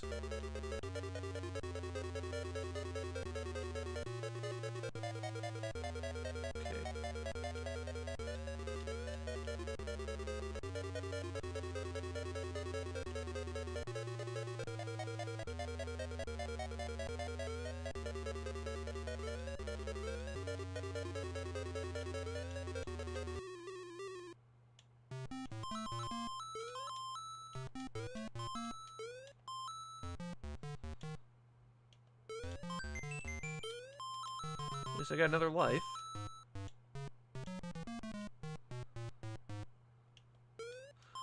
Photon was the one that had the weird dungeon exploration. Though there, the action was pretty awful to play. Okay.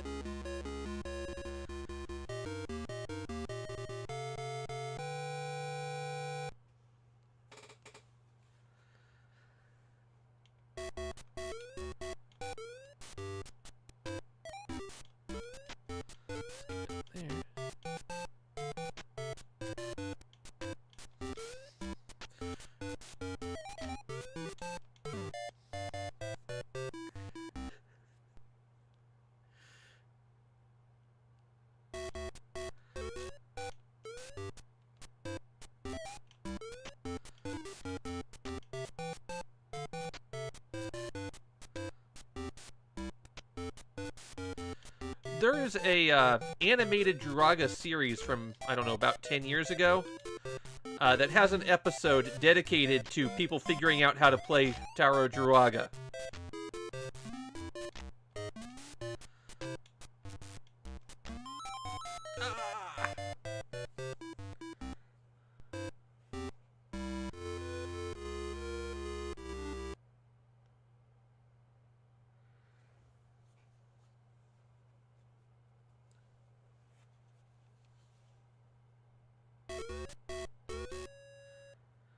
One of them might be listed, Powpuck, as the Game Boy version.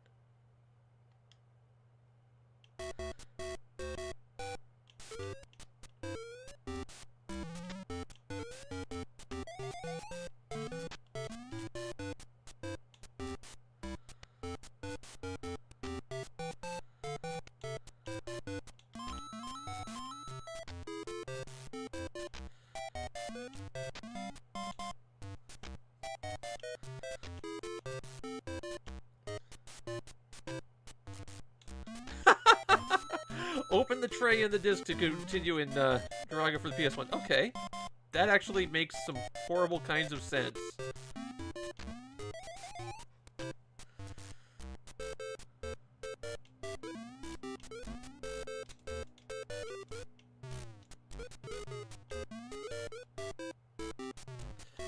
I think the Photon toys were better than Laser Tag. If I remember correctly, they were actually the first. It's just Laser Tag kind of dominated the marketing.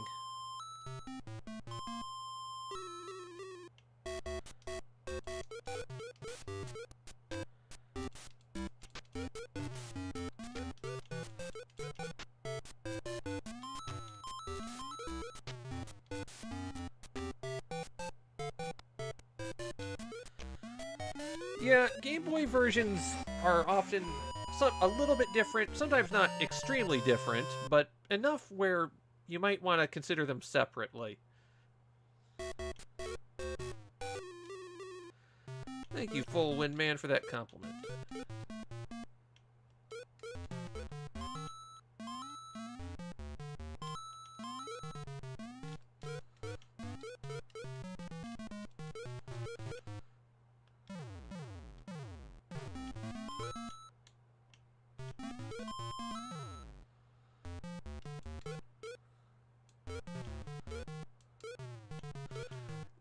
Yep, blocking spells with the shields in Druaga is probably the hardest single thing to do in the game. It's not intuitive because of how the shield moves around.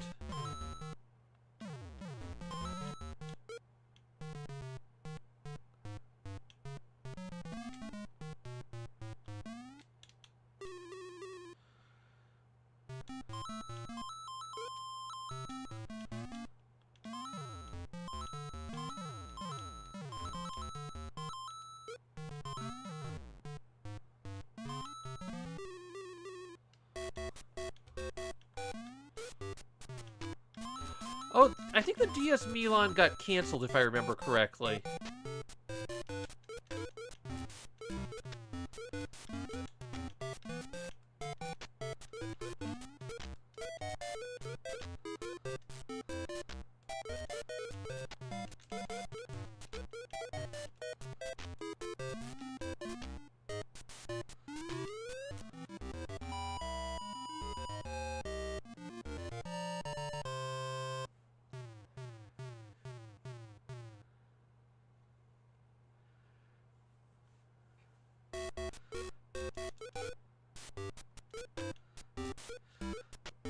Yeah, there's lots of mobile-only releases for games.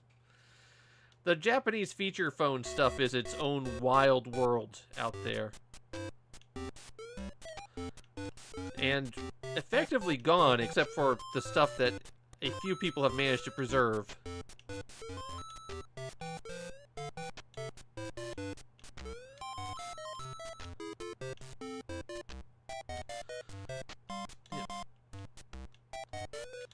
Yeah, Japan doesn't have the best environment for media preservation.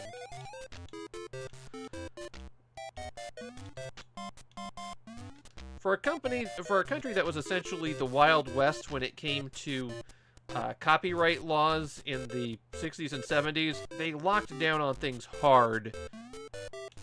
And now people are really timid about breaking things there, so that is why just about everything for PC dumps, things like that from Japan, come from Westerners.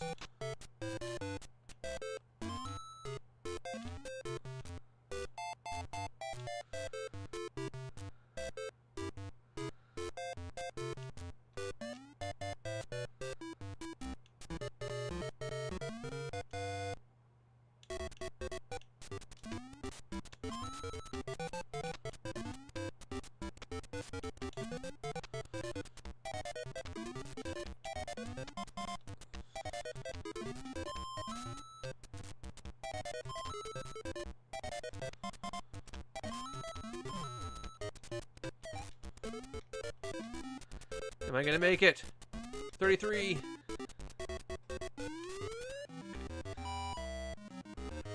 Oh, PlayStation library is too huge in general.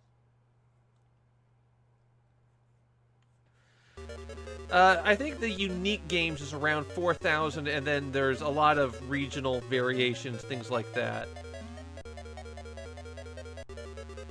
Yep. Japanese copyright laws have just basically made preservation efforts a nightmare.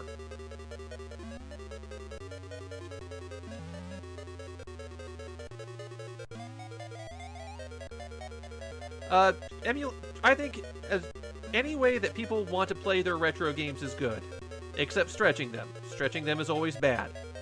No, the aspect ratio has to be consistent. But emulation, FPGA, using flashcards, pick what works for you. They all have their advantages and disadvantages.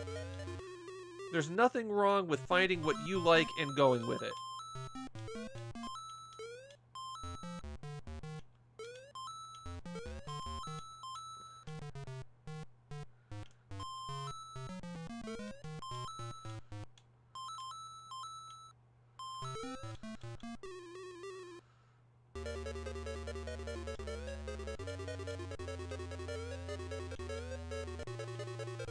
Okay. No!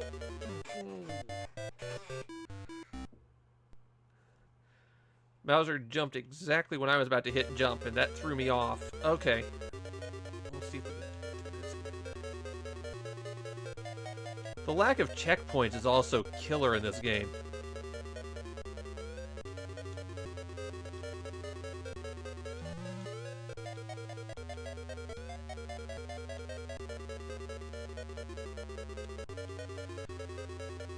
Emulation is not illegal in Japan, but you're good luck getting ROMs, is what it comes down to.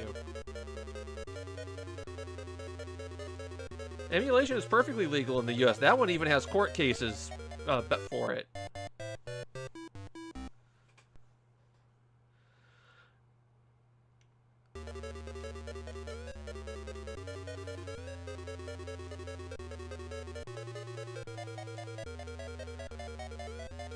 You might be familiar with Bleem, which was a PS1 emulator for the Dreamcast.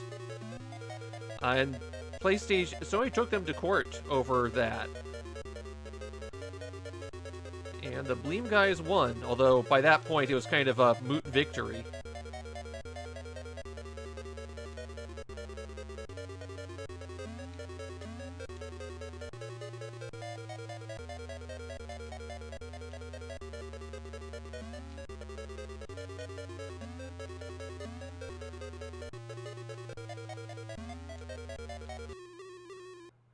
Yeah, the law for ROMs is not really a gray area. It is, if you don't dump them yourself, it's essentially illegal.